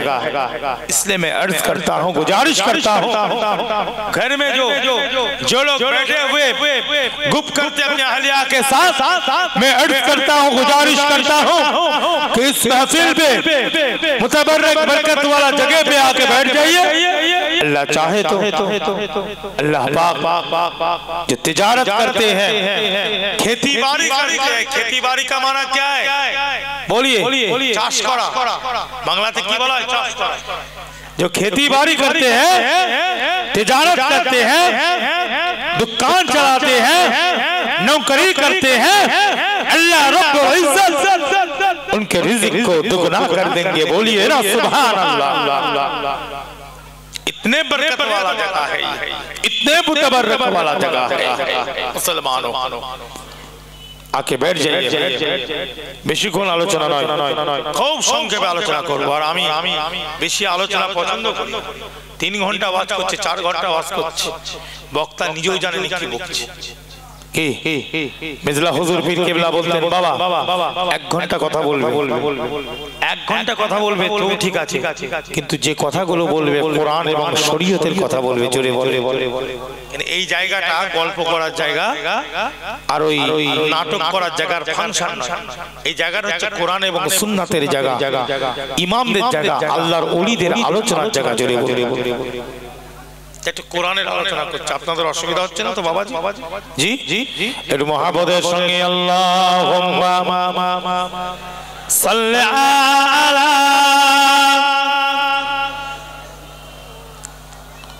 ওয়া আলা আলি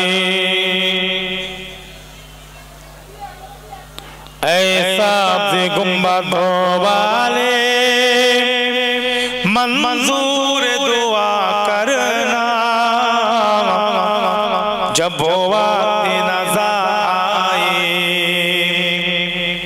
दीदार अता करना, दीदार अता करना।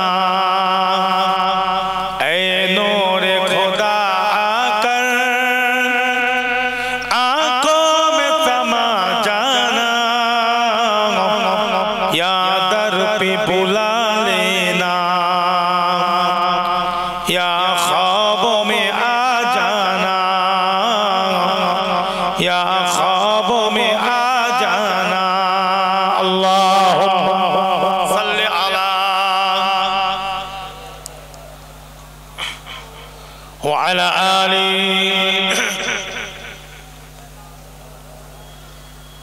ऐ पर्दा नशी दिल की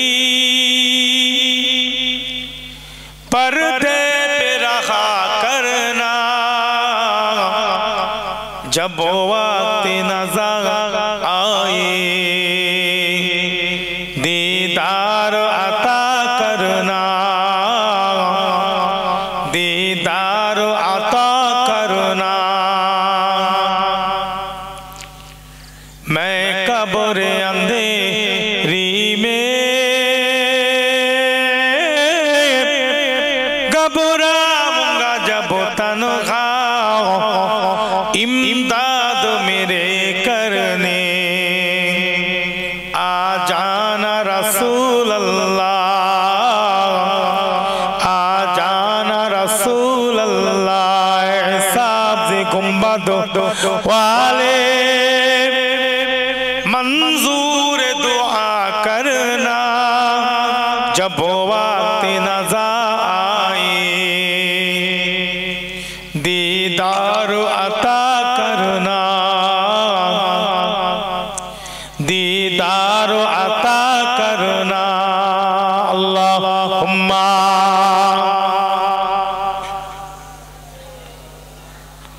व अला आली सय्यदीना। আমার দিন দরদি আল্লাহ ভালো ভাই, আমার বাবাজিরা, মুরব্বিয়ানে কেরাম, জওয়ান, যুবক, তরুণেরা, পর্দার আড়ালে মা বোনেরা, এই বাইতুল মুকাদ্দাস মুসলমানদের মসজিদ। জোরে বলুন না সুবহানাল্লাহ। এটা ইহুদিদের নয় ভাই সকল। তার প্রমাণ এই হাদিস। আল্লাহর নবী বলছেন তোমরা তিনটে মসজিদে যাবে, একটা হলো হেরেম শরীফ, দ্বিতীয় হলো মসজিদে আকসা। আকসা মানে হচ্ছে বাইতুল মুকাদ্দাস। আকসা মানে কি জোরে বলেন? বাইতুল মুকাদ্দাস। হুজুরের হাদিস, সহিহ সনদের হাদিস, সহিহ সনদের হাদিস। রাবিগুলো সব সিকা আছে, সিকা একদম বিশুদ্ধ রাবি, বিশুদ্ধ বর্ণনাকারী। জোরে বলুন সুবহানাল্লাহ। সিলসিলাতুস সানাদ একদম মুত্তাসিল, মারফু। কথা বুঝলেন? উসুল হাদিসের এসব নিয়ম আছে না নাই? জোরে বলে ভাই সকল। হুজুর বললেন তিনটে মসজিদ, একটা হলো হেরেম শরীফ, একটা বাইতুল মুকাদ্দাস, আর একটা হচ্ছে মসজিদে নববী। আল্লাহর নবী মক্কা থেকে মদিনায় চলে গেলেন। মসজিদের জলসা, মসজিদ নিয়ে আলোচনা হচ্ছে। ভালো লাগছে না খারাপ লাগছে? মসজিদের জলসা, মসজিদ নিয়ে আলোচনা হচ্ছে। ভাইজান, আল্লাহর নবী হিজরত করলেন মক্কা থেকে মদিনায়। আবু আইয়ুব আনসারী রাদিয়াল্লাহু তাআলা আনহু ওনার বাড়িতে উঠলেন। সামনে একটা জমি দেখতে পেলেন। আবু আইয়ুব আনসারী, এই জমিটা কার? আবু আইয়ুব আনসারী রাদিয়াল্লাহু তাআলা আনহু ওই সময় বলেছিলেন, ইয়া রাসূলুল্লাহ, ইয়া হাবিবাল্লাহ, হুজুর এই জমিটা হলো আমাদের এলাকার দুটো বাচ্চা ছেলে আছে, এতিম ছেলে, দুটো এতিম ছেলের জমি।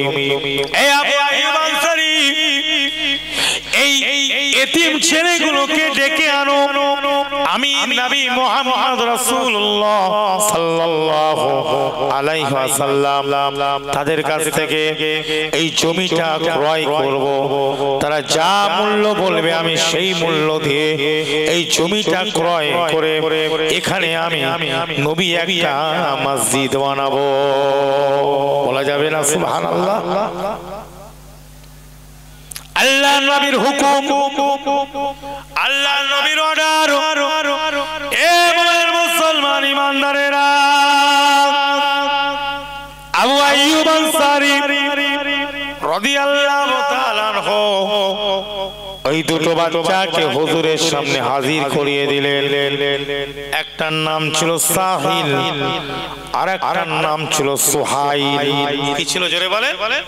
একটার নাম ছিল সাহিল, আর একটার নাম ছিল সুহাইল। দুজনকে উপস্থিত করালেন। এ বাচ্চা ছেলে, এই জায়গা কার বাবা? ইয়া নবী আল্লাহ, ইয়া রাসূলুল্লাহ, হুজুর এই আমরা দুজন বাচ্চা, আমাদের দুনিয়াতে আব্বা নাই আম্মা নাই। হুজুর এই জমি আমাদের দুজনার জমি। বাবা আমি নবী, এই জমি দুটো আমি জমিটা নেবো বাবা, কত দাম বলো? আমি নবী তোমাদের কাছ থেকে মূল্য দিয়ে জমিটা কিনে নেব। দেখো মদিনার বাচ্চাগুলো, মদিনার বাচ্চাগুলো আমার নবীকে ভালোবাসতো না বাসতো? সকলে বলেন কেমন ভালোবাসতো দেখুন। সঙ্গে সঙ্গে তারা বলল, ইয়া নবী আল্লাহ, ইয়া রাসূলুল্লাহ, হুজুর আপনাকে কোনো অর্থ দিতে হবে না। হুজুর আপনি আমাদের শহরে এসেছেন, আমরা খুশি, আমরা আনন্দিত। হুজুর কোনো অর্থ দিতে হবে না হুজুর, এই জমিটা আপনি নিয়ে নেন, এখানে মসজিদ বানান। একটু জোরে জোরে বলুন সুবহানাল্লাহ। কিন্তু আমার নবী এতিম নবী, তিনিও ছিলেন এতিম। এতিমের দুঃখ বুঝতেন না, জোরে বলুন এতিমের দুঃখ বুঝতেন। আল্লাহর নবী ছিলেন এতিম। আল্লাহর নবী বলেন, না বাবা, তোমরা আমাকে মহব্বত করো ঠিক আছে, কিন্তু তোমরা এতিম বাবা, আমি তোমাদেরকে একটা মূল্য দেবো, সেটা নেবে। হুজুর তাদেরকে কিছু মূল্য দিয়েছিলেন, সেই জমিটার থেকেও একটু বেশি। সেই মূল্য দিয়ে সেই জমিটা ক্রয় করে সেখানে মসজিদ বানিয়েছিলেন। মসজিদটার নাম ছিল মসজিদে নববী। ভারতবর্ষ বাংলাদেশ মসজিদ গুলো পাকা, নামাজি গুলো কাঁচা, কথা ঠিক না বল? মসজিদ থেকে বেরিয়ে জুতো চুরি, মসজিদ থেকে বেরিয়ে পরচর্চা, মসজিদ থেকে বেরিয়ে গীবত গিল্লা, মসজিদ থেকে বেরিয়ে চগলখড়ি, মসজিদ থেকে বেরিয়ে হিংসা, মসজিদ থেকে বেরিয়ে অহংকার, মসজিদ থেকে বেরিয়ে রিয়া, মসজিদ থেকে বেরিয়ে লোভ লালসা স্বার্থপরতা। কিসের নামাজ হলো? তাহলে মসজিদ গুলো পাকা পাকা অট্টালিকা। আমার রাসূলুল্লাহ বলেন, আখিরি জামানায় অট্টালিকার নাই মসজিদ হবে। কিতাবুল ফিতিন খুলে দেখবেন বাবা, হাদিস। আল্লাহর নবী বলেন, আখিরি জামানাতে অট্টালিকার নাই মসজিদ হবে, বড় বড় মসজিদ হবে, কিন্তু হিদায়াত থাকবে না। হিদায়াত থেকে উম্মতেরা খালি হয়ে যাবে। নামাজ একটা রিসিমে পরিণত হয়ে যাবে, কোরআন পড়া একটা রিসিমে পরিণত হয়ে যাবে। পড়তে হয়, পড়বে। কথা বোঝা যাচ্ছে? এটা আমার কথা নয়, এটা আমার আপনার নবী পাকের কথা। শেষ জামানা ফিতনার সময়ে আমার উম্মতদের মধ্যে নামাজটা রিসিমে পরিণত হবে, তেলাওয়াতে কোরআন রিসিমে পরিণত হবে। সুন্দর কোরআন পড়বে, কিন্তু হুলকুম দিয়ে নামবে না। তাদের অন্তরটা হবে নেকড়ে বাঘের মতো, নেকড়ে বাঘের মতো তাদের অন্তরটা হবে। কথা বোঝেন না? আল্লাহ নবীর হাদিস, বুঝলেন ভাই সকল? এই মসজিদে নববী তৈরি করলেন আল্লাহ রাসূল। আল্লাহর কাছে যদি চাইতেন, আল্লাহ আমি মসজিদে নববী নবী তৈরি করব, হিরে দিয়ে, সোনা দিয়ে, জহরত দিয়ে, মতি দিয়ে, আল্লাহ দিতেন না। কিন্তু আমার নবী মসজিদ তৈরি করলেন সাদা মাটা ভাবে। খেজুর গাছের গুঁড়িগুলো খাম্বা তৈরি করলেন, তার উপরে খেজুর গাছের পাতাটা ছড়িয়ে দিলে, এটা হলো ছাদ। এটার নামই হলো মসজিদে নববী। বুঝলেন? খেজুর গাছের গুঁড়ির মসজিদ, ওপরে হলো পাতার ছাদ। মসজিদটা ছিল কাঁচা পাতা দিয়ে, কিন্তু মসজিদের নামাজি গুলো ছিল হামজা রাদিয়াল্লাহু তাআলা, ওমর ফারুক রাদিয়াল্লাহু তাআলা, আলী রাদিয়াল্লাহু তাআলা, উসমান গনি, আবু বকর, হুজুর, সাদ ইবনে ওয়াক্কাসের মতন মানুষ এই জানো তারা ছিল মসজিদের নামাজি, জোরে বলুন। তারা ছিল মসজিদের মুসল্লি, জোরে বলুন সুবহানাল্লাহ। মসজিদ ছিল কাঁচা, নামাজি গুলো ছিল পাকা, জোরে বলেন। শুধু মসজিদ বানালে হবে না, মসজিদ মানে হচ্ছে নামাজ। নামাজটা নামাজের মতন পড়তে হবে যেন ভিতরটা পরিষ্কার হয়ে যায়, ঠিক না ভুল? জোরে বলে সেই রকম নামাজ আদায় করতে হবে। কথা বোঝা যাচ্ছে? আজকে মসজিদের জন্য লড়াই করছে প্যালেস্তাইন, আর আমাদের এলাকার কিছু মুসলমান বাংলার আছে না নাই, বলছে হ্যাঁ ঢাল নেই, তলোয়ার নেই, নিদেরাম সর্দার। কথা আছে না নাই বাংলাতে? ঢাল নেই, তলোয়ার নাই, নিদেরাম সর্দার। একটা কথা আছে বাঙালিদের, মানে কি ক্ষমতা নেই, লড়তে যাবি কেন? বলছে মুসলমান এদের ক্ষমতা নেই, ওদের সাথে লড়তে গেলি কেন? ওই জন্য মার খেচ্ছিস, মরগে যা, এরম বলছে মুসলমান ভাই। মার খাবে, কিছু করার নেই। হ্যাঁ, এত বড় কথা। তারা লড়ছে কেন? তাদের ভিতরে দুঃখটা এরা জানে। 60 বছর থেকে 70 বছর তারা তো লড়াই করেনি, তাদেরকে তো একভাবে মেরে গেছে। কথা ঠিক না ভুল? জোরে বলে একভাবে মেরে গেছে, দেওয়ালে পিঠ ছেড়ে গেছে। তারা কি করবে ভাই বলেন? কি করবে? আপনার যদি হতো আপনি দূর থেকে অনেক কিছু বলা যায়, কথা ঠিক না ভুল? আজকে আপনি বলবেন আম্মার হুজুর আপনি আমাদের এই গ্রামে প্যালেস্তাইন নিয়ে আলোচনা করছেন কেন? লাভটা কি হচ্ছে? ওখানে কি আমরা যেতে পারছি? জি না। হযরতে ফারুক আযমের একটু জীবনীটা খুলে দেখবেন, আল ফারুকটা খুলবেন, শিবলি নুমানী রাহমাতুল্লাহ আলাইহির লেখা কিতাব আল ফারুক। আমার কাছে কিতাবটি আছে। জি, ওমর ফারুক 10 বছর খলিফা ছিলেন। কত বছর? জোরে বলে 10 বছর খলিফা ছিলেন। একটা যুদ্ধের ময়দানে পাঠিয়েছেন সৈন্যদেরকে, আর পাহাড়ের দিক থেকে অ্যাটাক করে দিয়েছে, আক্রমণ করে দিয়েছে সৈন্য। আর মুসলমানদের সৈন্য ছিল এইদিকে মুখ করে, পেছন ধার দিয়ে অ্যাটাক করেছে।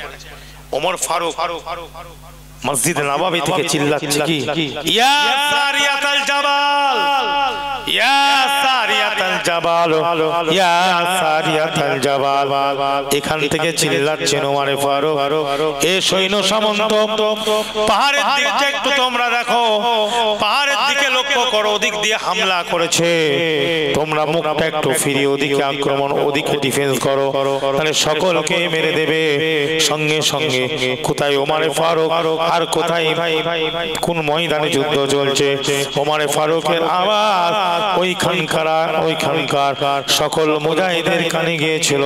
সঙ্গে সঙ্গে তারা ঘুরে দাঁড়িয়েছিল, বলে না হলে ওই দিনে মুসলমানরা পরাজিত হয়ে যেত। বাড়িতে যখন এসেছে ওমর ফারুক হুজুরকে সালাম দিয়ে বলেন, হে আমাদের রাষ্ট্রনায়ক, আমরা যখন ওখানে কাজে ব্যস্ত আপনার জবান আমরা কানে শুনতে পেলাম, আপনি যেন চিৎকার করে বলছেন, এই সৈন্য সামন্তরা তোমাদের পেছন দিক দিয়ে আক্রমণ করেছে, তোমরা সঙ্গে সঙ্গে পাহাড়ের দিকে ঘোরো, ইয়া সারিয়াতাল জাবাল। ওমর ফারুক বলেন, আমি বলেছি। তাহলে ওমর ফারুকের আওয়াজ আল্লাহ পাক ওই জায়গায় পৌঁছে দিলেন, জোরে বলুন। আর আজকে মোবাইলে বিনা তারে কথা বলছেন ইংল্যান্ডে, এটা কি অসম্ভব? বলেন তৈরি করেছে। ওমর ফারুক এক জায়গায় চিল্লাচ্ছেন আর আওয়াজ দিচ্ছে কোথায়? আর মোবাইল ফোনে কোনো তার আছে ভাই? জোরে বলেন আছে? কথা হচ্ছে না, হচ্ছে না, সম্ভব হতেই পারে। অনেক আগে তো মোবাইল ফোন তৈরি করে দিয়েছে ওমর ফারুক। জি, মসজিদে বসে ইয়া সারিয়াতাল জাবাল, আর আওয়াজ চলে যাচ্ছে কোথায়? জোরে বলুন সুবহানাল্লাহ। হাদিস খুলে দেখবেন, পেয়ে যাবেন। কথা বুঝলেন? তাহলে আজকে আমরা এই জায়গায় বসে বসে প্যালেস্তাইনের মুসলমানদের নিয়ে একটু জিকির করছি, আলোচনা করছি, একটু দোয়া চাইবো। আল্লাহ পাক আমাদের এই আলোচনা কি কবুলও তো করে নিতে পারেন। কথা ঠিক না ভুল? জোরে বলে এর মধ্যে তো একটাও লোক ভালো থাকতে পারে। জি, এই আলোচনাটা মন দিয়ে শুনছে, একটাও লোক তো আল্লাহওয়ালা থাকতে পারে এর জন্য দোয়া যখন চাইবো সেও দোয়া চাইছে, আলোচনা শুনছে আর বলছে আল্লাহ তাকে জয় করিয়ে দাও। কি মনের মধ্যে এটা বেরোচ্ছে? তার জবানের কথাটাও তো আল্লাহ কবুল করে আল্লাহ পাক প্যালেস্টাইনদেরকে তাদের জায়গা তৈরি করে দিতে পারেন। জোরে বলুন না সুবহানাল্লাহ। এই জন্য এখানে জিকির করা হচ্ছে। কথা বুঝলে? ফালতু আলোচনা করে কোনো লাভ নাই। বাইতুল মুকাদ্দাস আমাদের। আল্লাহ কোরআনে বলেন বিসমিল্লাহির রহমানির রহিম সুবহানাল্লাযী আসরা বিআবদিহি লাইলাম মিনাল মাসজিদিল হারাম ইলাল মাসজিদিল আকসা আল্লাযী বারাকনা হাওলাহু লিনুরিয়াহু মিন আয়াতিনা ইন্নাহু হুয়াস সামিউল বাসীর। জোরে বলুন সূরা বনী ইসরাঈল। আল্লাহ পাক পরিষ্কার বলে দিলেন এ মুসলমান ভাইজানেরা, আল্লাহ কোরআন পাকের মধ্যে বলেন আমার জিবরাইল আলাইহিস সালাম যাও আমার বন্ধুকে নিয়ে এসো, আমি আমার বন্ধুর সঙ্গে একটু আলোচনা করব। আল্লাহর নবী তাফসীরের মধ্যে লিখছে এই আয়াতুল কারিমা আল্লাহর নবী ওনার চাচাতো বোন, চাচার মেয়ে, চাচাতো বোন তার বাড়িতে ছিলেন। সেই মেয়েটার নাম ছিল উম্মে হানি। উম্মে হানি আল্লাহ রাসূল জিবরাইল গেলেন, বুরাক নিয়ে গিয়ে আল্লাহ নবী সিনা চাক করা হলো। আর আল্লাহ নবী ওখান থেকে কোথায় গেলেন? হেরেম শরীফ থেকে সর্বপ্রথম ওই বাইতুল মুকাদ্দাসে গেলেন। জোরে জোরে বলুন সুবহানাল্লাহ। সেই বাইতুল মুকাদ্দাস, সেই বাইতুল মুকাদ্দাস। তাহলে বাইতুল মুকাদ্দাস আমাদের না তাদের? জি বাইতুল মুকাদ্দাসে গেলেন। আল্লাহ নবী 2 রাকাত নামাজ আদায় করলেন। দুই রাকাত নামাজ আদায় করলেন। ওই বাইতুল মুকাদ্দাসে তাফসীর খুলে দেখবেন ওই নামাজটার নাম হলো তাহিয়াতুল মসজিদের নামাজ। জোরে জোরে বলুন সুবহানাল্লাহ। তাহিয়াতুল মসজিদের নামাজ আদায় করলেন। আর সহিহ হাদিসের মধ্যে আছে আল্লাহর নবী ইমাম হয়ে নামাজ পড়াচ্ছেন ওই বাইতুল মুকাদ্দাসে। আল্লাহর নবী ইমাম হয়ে নামাজ পড়াচ্ছেন, পেছনে আদম নবী, ইউসুফ নবী, ইয়াকুব নবী, নূহ নবী থেকে নিয়ে সব নবীকে আল্লাহ পাক আমার নবীর পেছনে হাজির করিয়ে দিয়েছে। জোরে জোরে বলো। তাহলে ভাই আদম নবী তো মারা গেছে, যারা বলে নবীরা মরে গেছে, কবরে শেষ হয়ে গেছে, আমি সহিহ হাদিস বলছি, দেখিয়ে দেবো ইনশাআল্লাহ। ইবারত যদি কেউ বলে ভাইজান তাহলে আপনি বলুন সব নবীরা মরে গেছে, শুধু আমার নবী বেঁচে আছে, মেয়েরাজ এই কথা ঠিক না? বল জোরে বলুন। তাহলে ওই নবীগুলো তো কবরে চলে গেছে, তাহলে তারা কি করে আমার নবীর পেছনে এসে মুক্তাদি হয়ে দাঁড়িয়ে নামাজ পড়লেন? একটু জানিয়ে দিন, বুঝিয়ে দিন হাদিসটার ব্যাখ্যা। এই কথা বোঝা যাচ্ছে না? যাচ্ছে না?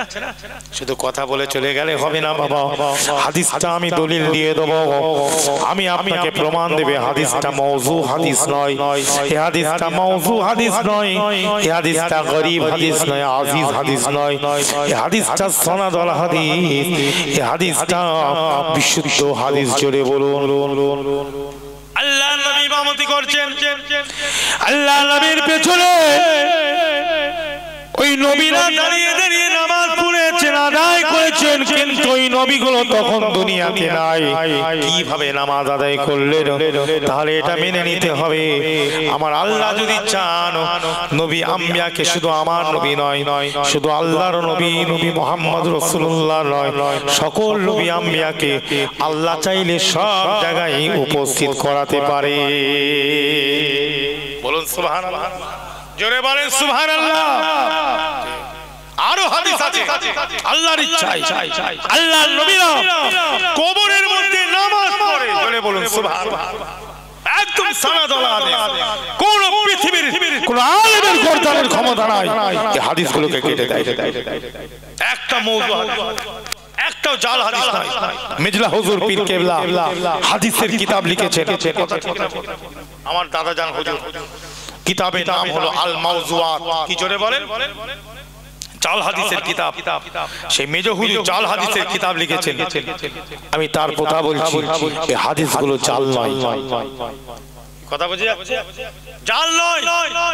টাইম দিয়ে দিলাম, প্রমাণ করুন। একটা হাদিস বললাম, দ্বিতীয় নম্বর হাদিস শুরু। আল্লাহর নবী বলেন, আল্লাহ রাসূল বলেন, আল্লাহর নবী বলেন, আল্লাহ রাসূল বলেন, এ মুসলমান ইমানদারেরা, শুধু বুখারী শরীফের মধ্যে সব হাদিস নাই, শুধু মুসলিমের মধ্যে সব হাদিস নাই, শুধু তিরমিজি আর ইবনে মাজাহ নিসাই আবু দাউদ পড়লে হবে না ভাই যার, তার সাথে সাথে মুসনাদে আহমদ বলে হাদিসের কিতাব আছে না নাই, মুয়াত্তা ইমাম মালিক বলে হাদিসের কিতাব আছে না নাই, এই রকম বড় বড় আরো হাদিসের কিতাব আছে, সহিহ মুস্তাদরাক আছে না নাই, জোরে বলুন আছে না নাই, সেগুলো দেখতে হবে। আদাবুল মুফরিদ বলে একটা কিতাব আছে বাবা, হে যুবকেরা, আমার বাবাজিরা, আমার বাবাজিরা, আদাবুল মুফরিদ বলে একটা কিতাব আছে, ইমাম বুখারীর লেখা হাদিসের কিতাব ভাই যারো, ওই কিতাবের হাদিসগুলো দেখার দরকার আছে না নাই, জোরে বলো। ইমাম বুখারী রাহমাতুল্লাহ আলাইহি, অনেকে বলছেন 2 লাখ, 1 লাখ সহিহ, 1 লাখ গায়রে সহিহ, কিন্তু অনেকে বলছেন 6 লাখ, 3 লাখ সহিহ, 3 লাখ গায়রে সহিহ হাদিস মুখস্থ ছিল। আর বুখারীর মধ্যে উনি জমা করেছেন 7000, কেউ বলছে 200, কেউ বলছে 375 বা 74টা হাদিস, ধরুন 7000-এর উপরে, তাহলে 7000 হাদিস উনি জমা করেছেন বুখারীতে, কিন্তু ওনার সহিহ হাদিস মুখস্থ হচ্ছে 3 লক্ষ, তাহলে বাদ বাকি হাদিসগুলো তো খোঁজার দরকার আছে না নাই, জোরে বলুন। শুধু বুখারীতে ওই কটা হাদিসই সহিহ নয়, ওই 7000 যদি ছেড়ে দেন 3 লক্ষর মধ্যে, তাহলে এখনো পড়ে আছে কত, জোরে বলো। 3 লক্ষর মধ্যে যদি 7000 ছেড়ে দেন, তাহলে কত পড়ে আছে? কথা বলে না, 2 লক্ষ কত? 2 লক্ষ 30,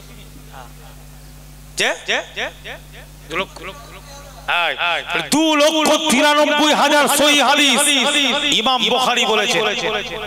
কোথায় সে হাদিসগুলো বের করে? ফটফট করছো, খুব মলিশা হয়ে গেছে না, বাংলা বুখারী পড়ে খুব বড় বড় লেকচার দিচ্ছে, জায়গায় তাকাই পড়ুনি বাবা, এসো, আরো অনেক আলোচনা আছে, অত সহজ নয়। বুখারী শরীফ, বুখারী শরীফ, এই বুখারী মানে কি ভাই? যারা বলে বুখারী বুখারী, বুখারী মানে কি? আমি জিজ্ঞাসা করছি, বুখারীটা মানে কি? একটা শহরের নাম, আর বুখারী শরীফটা লিখেছে একটা মানুষ। কে লিখেছে বলে? ব্যাস, একটা মানুষ, উনি তো নবী নয়, আর উনি ডাইরেক্ট নবীর কাছ থেকে পাইনি, উনি ডাইরেক্ট নবীর কাছ থেকে পাইনি, তাহলে সেই সিলসিলা তো সানাদ, আর কোনো কথা আছে? আপনি বলছেন আমি ইমাম মানবো না, ডাইরেক্ট বুখারীর হাদিস দিয়ে চলবো, কি করে চলবে? সিলসিলা তো সানাদ মানে কি? রাবি মানে কি? আপনাকে তো আপনার উপরের লোকটাকে বিশ্বাস করতে হবে অন্ধের মতো, কথা ঠিক না বল? নচেত তো আপনি তার কাছে হাদিসটা নিতে পারছেন না, কথা বোঝা যাচ্ছে? তাহলে সেই মানুষটা তো নবী নয়, মানুষ। তাহলে মানুষের বিশ্বাস ছাড়া, মানুষকে বিশ্বাস ছাড়া আপনি তো নবীর হাদিস পর্যন্ত পৌঁছাতে পারছেন না। তো আবু হানিফা কি দোষ করেছে ভাই? হ্যাঁ, আবু হানিফাকে যারা মানবে তারা খারাপ। আবু হানিফা হুজুর তো তাবেঈ ছিলেন, জোরে বলুন সুবহানাল্লাহ। জি, তাবেঈ, বুঝেন? নবীর বাদে সাহাবা, সাহাবার বাদে আবু হানিফা, জোরে বলুন। আনাস ইবনে মালিক রাদিয়াল্লাহু তাআলা আনহু সোহবতে বসেছিলেন আবু হানিফা রাহমাতুল্লাহ আলাইহি, জোরে বলুন সুবহানাল্লাহ। ডাইরেক্ট হাদিস, তাকে আমি দরজা দেবো না ভাই? হ্যাঁ, আবু হানিফা হুজুর জন্ম নিয়েছেন 80 হিজরিতে, ইন্তেকাল করেছেন 150 হিজরি, ভালো করে বোঝেন। আর ইমাম বুখারী জন্ম নিয়েছে 194 হিজরিতে, ইন্তেকাল করেছেন 256 হিজরি, বুঝে না? আর আমি বেশি বলতে চাই না, আকলমন্দ কে লিয়ে ইশারা হি কাফি, কথা বোঝা যাচ্ছে? অনেক আগে পৃথিবী দেখে, অনেক আগে পৃথিবী দেখে আবু হানিফা হুজুর 150-এ ইন্তেকাল করেছেন, তখনও ইমাম বুখারী দুনিয়াতেই আছে, 194 দুনিয়াতে এসেছে। তাহলে তিনি সব জানে, তার কথা সব ঠিক, তিনি সব হাদিস ঠিক বলেছে, আর আবু হানিফা হুজুর যা বলেছে সব ভুল। শটের উপরে বলছি, মুস্তাহিদ ইমাম ছাড়া কোন লাইন নাই। কোরআন পড়তে গেল ইমাম দরকার আছে না নাই, জোরে বলে? আপনি যে মসজিদে নামাজ পড়ছেন সামনে একটা ইমাম দাঁড়িয়ে আছে না নাই কথা বলেন আপনি কি বলছেন ইক্তিদাইতু বিহাদাল ইমাম ইক্তিদাইতু বিহাদাল ইমাম বলেন তার মানে কি আপনি নামাজ পড়ছেন আল্লাহর নামাজ পড়ছেন কার আল্লাহর কিন্তু ইক্তেদা করছেন ইমামের ইমাম যা করবে আমি তাই করব তাহলে ইমাম সাহেব যেভাবে পড়বে আপনি সেইভাবে পড়বেন তবে আপনার নামাজটা জামাতে হলো আপনি কি 27 গুণ সওয়াবটা পেলেন জোরে বলুন বুঝলেন বুঝতে হবে যারা একটু শিক্ষিত পড়াশোনা তারা বুঝবে আর কথা বোঝা যাচ্ছে না উসুলে হাদিস একটু জ্ঞান অর্জন করার দরকার আছে না এই যে আজকে আমরা বলি সহিহ হাদিস বলি না সহিহ হাদিস সহিহ লি জাতিহি সহিহ লি গায়রিহি হাসান লি জাতিহি হাসান লি গায়রিহি গরীব আজিজ মারফু মাওকুফ আছে না মুদাল্লাস মুআনআন মুদাল এই তো ব্যাপার এই সহিহ হাদিস এই সহিহ শব্দটা আপনি পেয়েছেন কোথা থেকে নবীর যুগে সহিহ হাদিস ছিল রাসূলুল্লাহ কোন জায়গায় একটা জায়গায় বলেছেন আমাকে দেখান আপনি ইবারত হাদিসের ভাগ আছে অনেক একটা কিতাবের দিক থেকে ভাগ আছে একটা রাবির দিক থেকে ভাগ আছে আবার একটা আছে কাউলি ফিলি তাকরিরি এটা আলাদা বুঝলেন আবার একটা ভাগ আছে সানাদ আর মাতান কত ভাগ বুঝতে পারছেন হাদিসের জি তাহলে এই সহিহ শব্দ এই সহিহটা কি নবীর যুগে ছিল নবী কি কোনো হাদিস বলেছেন নবী নিজে বলেছেন কি যে আমি হাদিসটা বললাম এটা সহিহ হাদিস ওই সহিহ শব্দ গরীব শব্দ কোনো এসেছে কবে সাহাবাদের যুগে ছিল না ইমামরা তৈরি করেছে কারা জোরে বলেন জি তো ইমামদের তৈরি তো ওটাও তো বেদাত তাহলে ইমাম মানলে ইমাম যদি বলেন মানা চলবে না তাহলে উসুলে হাদিস মানাও তো বেদাত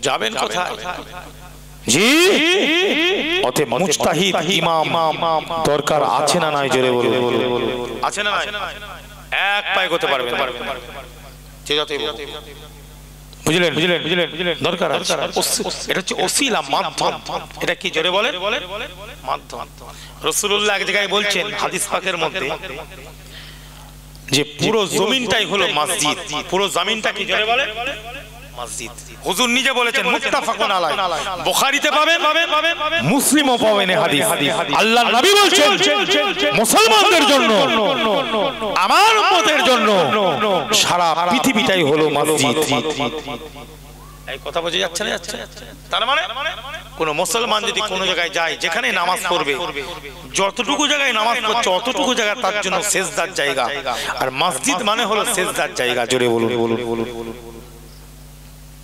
কি হুজুর বলে দিয়েছে তাহলে মসজিদ করা দরকার হ্যাঁ মসজিদ করা দরকার কি মসজিদ না করে এমনিও তো নামাজ হবে না এই জায়গাটায় যদি ঢালাইটা না করতে এইটা না করে যদি এই জমিনের উপরেই যদি আমরা নামাজ পড়ি হবে না হুজুর তো বলে দিয়েছে জমিনটাই হলো যেখানে নামাজ পড়বে সেটাই মুসলমানদের মসজিদ চলে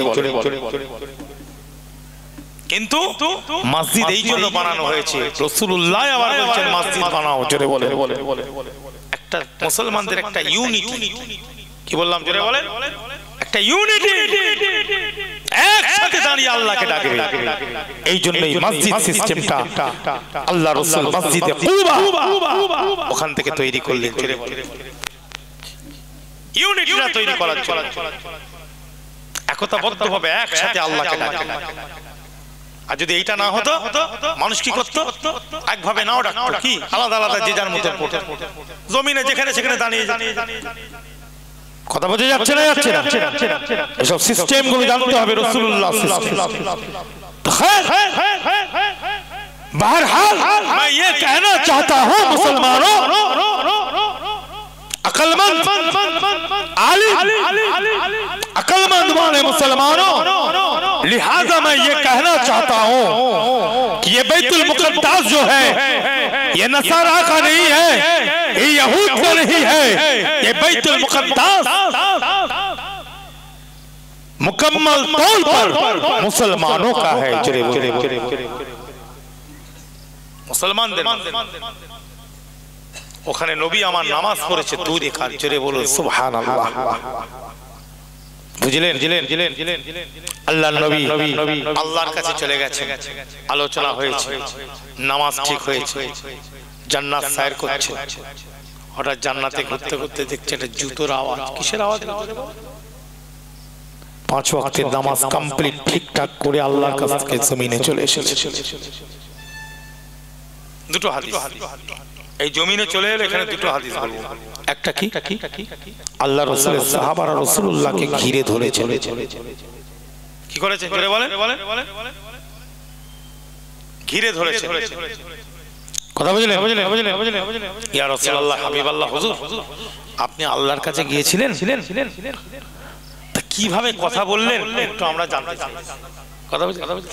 আল্লাহর নবী ওই সময় বলেন, ইয়া আমার সাহাবারা শুনে রেখে দাও, জেনে রেখে দাও, আমি নবী মুহাম্মদ রাসূলুল্লাহ সাল্লাল্লাহু আলাইহি ওয়াসাল্লাম বলি, শোনো, আমি আল্লাহর সঙ্গে যখন কথা বলছিলাম, তোমরা কি ধনুক দেখেছো? ধনুক তোমরা কি ধনুক দেখেছো? কাউসুন, আরবিতে ধনুককে কাউসুন বলা হয়। জোরে বলো, কি বলা হয়?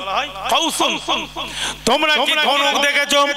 ইয়া নবী আল্লাহ, ইয়া রাসূলুল্লাহ, হুজুর আমরা ধনুক দেখেছি হুজুর। তোমরা কি ধনুকের দুটো মাথা দেখেছো? ওই ধনুকের দুটো মাথা যে দড়িটা বাঁধা থাকে, এই যে দুটো মাথা, এই দুটো মাথা যতটা কাছাকাছি, আমি আর আল্লাহ এতটা কাছাকাছি অবস্থায় থেকে কথা বলেছি। আমার সাহাবারা শুধু তাই নয়, তার থেকেও কাছাকাছি অবস্থায় থেকে আমি আল্লাহর সঙ্গে কথা বলেছি।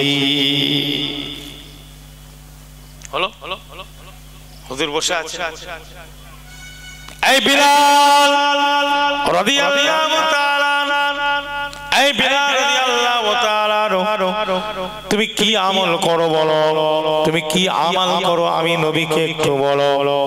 বিলাল রাদিয়াল্লাহু তাআলা আনহু বলেন, হুজুর কি এমন আমি আমল করব? বলে, বিলাল তুমি বলো। ইয়া রাসূলুল্লাহ, ইয়া হাবিবাল্লাহ, হুজুর আমি একটা আমল কোনোদিন ছাড়ি নাই। কি আমল বিলাল করো?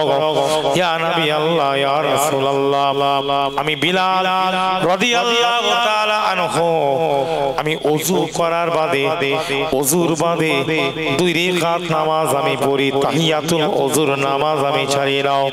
এই বিলাল, সেই জন্য আমি নবী তোমার জুতোর আওয়াজ জান্নাতে আমি শুনতে পেলাম। জোরে বলে, আমি এখানে শুনতে পেলাম। আমি 2 রাকাত নামাজ কোনদিন ছাড়ি না ইয়া রাসূলুল্লাহ।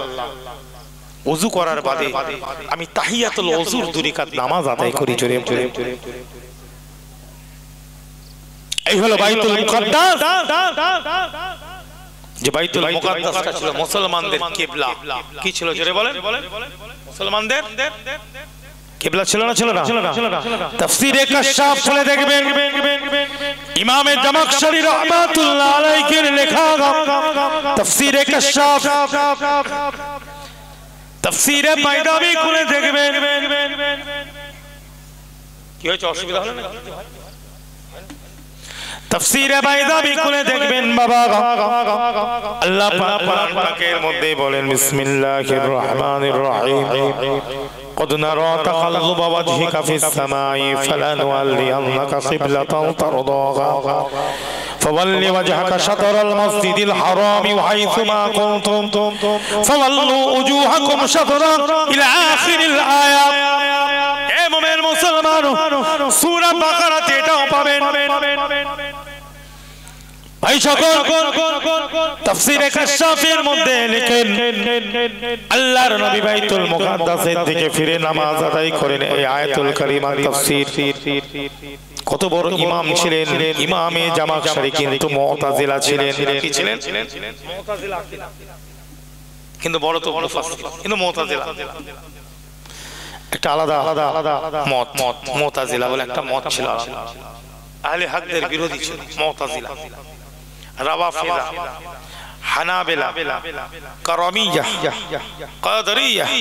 কথা বলতে যাচ্ছে, কথা বলবো, বুঝলেন? আলাদা আলাদা ওসব নিয়ে আমি আজকে আলোচনা করছি, পরে হবে, আকীদার ব্যাপার আছে সাথে সাথে। তো যাই হোক, বাইতুল মুকাদ্দাস ছিল মুসলমানদের প্রথম কিবলা। अल्लाह जिससे राजी आदम उससे राजी, अल्लाह जिससे राजी शीश उससे राजी, अल्लाह जिससे राजी याकूब उससे राजी, अल्लाह जिससे राजी यूसुफ उससे राजी, अल्लाह जिससे राजी यूनुस उससे राजी, अल्लाह जिससे राजी नूह उससे राजी, अल्लाह जिससे राजी इदरीस उससे राजी, अल्लाह जिससे राजी यहया उससे राजी, अल्लाह जिससे राजी उज़ैर उससे राजी, अल्लाह जिससे राजी इलियास उससे राजी, अल्लाह जिससे राजी सालेह उससे राजी, अल्लाह जिससे राजी हूद उससे राजी। जुरे जुरे बोलो सुभान अल्लाह। अल्लाह जिससे राजी जुल्किफील उससे राजी, बोलो ना सुभान अल्लाह। अल्लाह जिससे राजी मूसा उससे राजी, दाऊद उससे राजी, ईसा उससे राजी। लेकिन किंतु قد نرى تقلب وجهك في السماء فلنولينك قبلة ترضاها। জোরে বলো। আমার নবী নামাজ আদায় করছেন, আমার নবী নামাজ আদায় করছেন, বাইতুল মুকাদ্দাসের দিকে ফিরে নামাজ পড়ছেন। قد نرى تقلب وجهك في السماء, বারবার চেহারাটা আসমানের দিকে দেখছেন। अल्लाह पाक संगे संगे बोलें ऐ मेरे हबीब आप जिससे राजी मैं अल्लाह उससे राजी। आपके चेहरे को आप चाहते हैं बैतुल मुक़द्दस से बैतुल्लाह की तरफ मैं घुमा दूं। ऐ मेरे हबीब आज से आपका किबला और मुसलमानों का किबला बैतुल्लाह बन गई। जुरे बोलो ऐ আমার হাবিব আপনি চাইছেন আপনার চেহারাটাকে আমি আল্লাহ বাইতুল্লাহ দিকে ফিরিয়ে দিই। আজ থেকে আমি আল্লাহ আপনার কিবলা বাইতুল্লাহ বানিয়ে দিলাম আর আপনার উম্মতদের কিবলাটা আমি আল্লাহ বাইতুল্লাহ বানিয়ে দিলাম। আজ থেকে বাইতুল্লাহ হলো মুসলমানদের কিবলা। ভাই মুসলমান এই এলান যখন হয়ে গেল আল্লাহর রাসূলের উপরে এই আয়াতুল কারিমা যখন নাযিল হয়ে গেল, একটা মসজিদে মুসলমানরা নামাজ পড়ছিল বাইতুল মুকাদ্দাসের দিকে ফিরে, মসজিদে আকসার দিকে ফিরে নামাজ পড়ছিল। এলান যখন হলো, যখন তাদের কানে চলে গেল এ মুসলমানেরা এক্ষুনি তোমরা তোমাদের চেহারাগুলোকে বাইতুল্লাহ দিকে ফিরিয়ে নাও। মুসলমানদের কিবলা বাইতুল্লাহ হয়ে গিয়েছে। সঙ্গে সঙ্গে নামাজি অবস্থায় কোন মুফাসসিরিনে কিরাম বলছেন যোহরের ওয়াক্তে এটা হয়েছিল। তারা তাদের চেহারাগুলো বাইতুল্লাহর দিকে নামাজি অবস্থায় ফিরিয়ে নিয়েছিলেন। আজও সেই মসজিদটা আছে।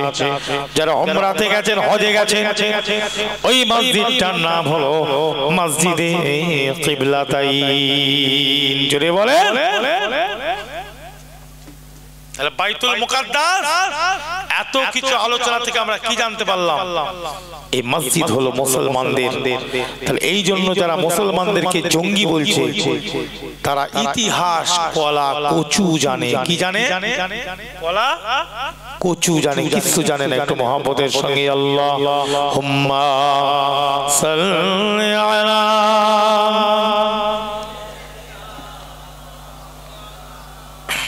وعلى آل سيدنا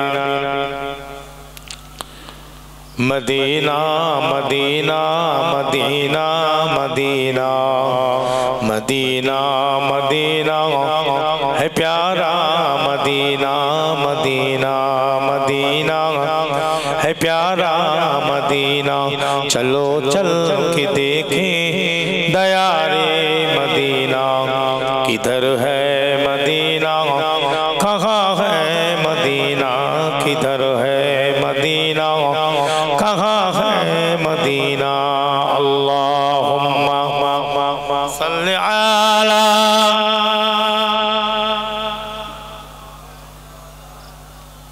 व अला आलि।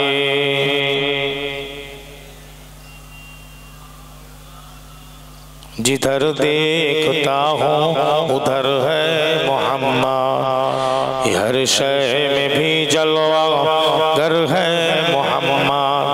पता साये का कुछ न पाया जो ढूंढा, हैरत में हूँ फिर बशर है मोहम्मद, बशर है मोहम्मद। खुदा जाने उसको, खुदा को जाने। मदीना मदीना है प्यारा मदीना, मदीना मदीना कहाँ है मदीना।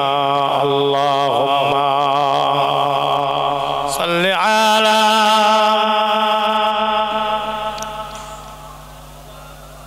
व अला आलि सय्यिदिना। जुबा पहले ज़मज़म के पानी से धो लो, सुनेंगे न क्यों तो अदब से तो बोलो, अदब से तो बोलो। जुबा पहले ज़मज़म के पानी से धो लो, सुनेंगे न क्यों तुम अदब से तो बोलो, सुनेंगे न क्यों तुम अदब से तो बोलो। मैं मुजरिम यहाँ का मुझे साथ लेना, मैं मुजरिम यहाँ का मुझे साथ लेना। मदीना मदीना है प्यारा मदीना, है प्यारा Medina. Medina Medina Medina Medina Medina Medina कहाँ है मदीना, मदीना मदीना किधर है मदीना। अल्लाहुम्मा सल्लि अला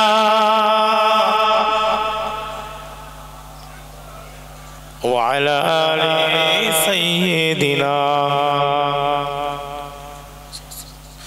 এতক্ষণ যে আলোচনা আমরা করলাম, আমি করলাম আপনাদের সম্মুখে বাইতুল মুকাদ্দাস কি নিয়ে জোরে বলেন, আর ইহুদি নাসারানি। এবার আলোচনা করব আমাদের কি অবস্থা। এই কথা বোঝা যাচ্ছে? তারা তো লড়াই করছে মসজিদের জন্য, কথা ঠিক না ভুল? আল্লাহর জন্য, মসজিদের জন্য, কোরআনের জন্য, শরীয়তের জন্য যদি প্রতিবাদ করতে গিয়ে কেউ মারা যায়, তার ঠিকানাটা কোথায়? জাহান্নামে না জান্নাতে? জি, কেমন জান্নাত দেখেন। আল্লাহ পাক কোরআনে বলেন, কোরআন পাকের মধ্যে আল্লাহ ঘোষণা দিলেন, বিসমিল্লাহির রহমানির রহিম, ওয়ালা তাহসাবান্নাল্লাযীনা কুতিলু ফী সাবিলিল্লাহি আমওয়াত বাল আহইয়াউন ইনদা রাব্বিহিম ইরযাকুন। আমার আল্লাহ বলেন, যারা আল্লাহর জন্য, শরিয়াতের জন্য, ইসলামের জন্য ফী সাবিলিল্লাহ আল্লাহর রাস্তায় মৃত্যুবরণ করেন, আল্লাহ তাদের ব্যাপারে বলেন, তাদেরকে তোমরা মৃত্যু হয়ে গিয়েছে, মরে গেছে বলবে না, খবরদারি ধারণাটা করবে না। বাল আহইয়াউন, বরণ, বাল মানে এখানে হচ্ছে বরণ, বরণ আল্লাহ বলেন তারা জিন্দা। আহইয়া, হাইয়ুনের জামা মুকাফফা আহইয়া, তারা জিন্দা। শুধু জিন্দা নয়, আমার আল্লাহ বলেন ইনদা রাব্বিহিম ইরযাকুন, শুধু জিন্দা নয়, তাদেরকে তাদের আল্লাহ তাদের কবরে তাদেরকে জান্নাতে রিজিক পাঠিয়ে থাকে। বুঝলে? আর আমরা লড়াই করছি কি নিয়ে ভাই? হ্যাঁ, হবে জান্নাতে যাবে, শহীদ হবে।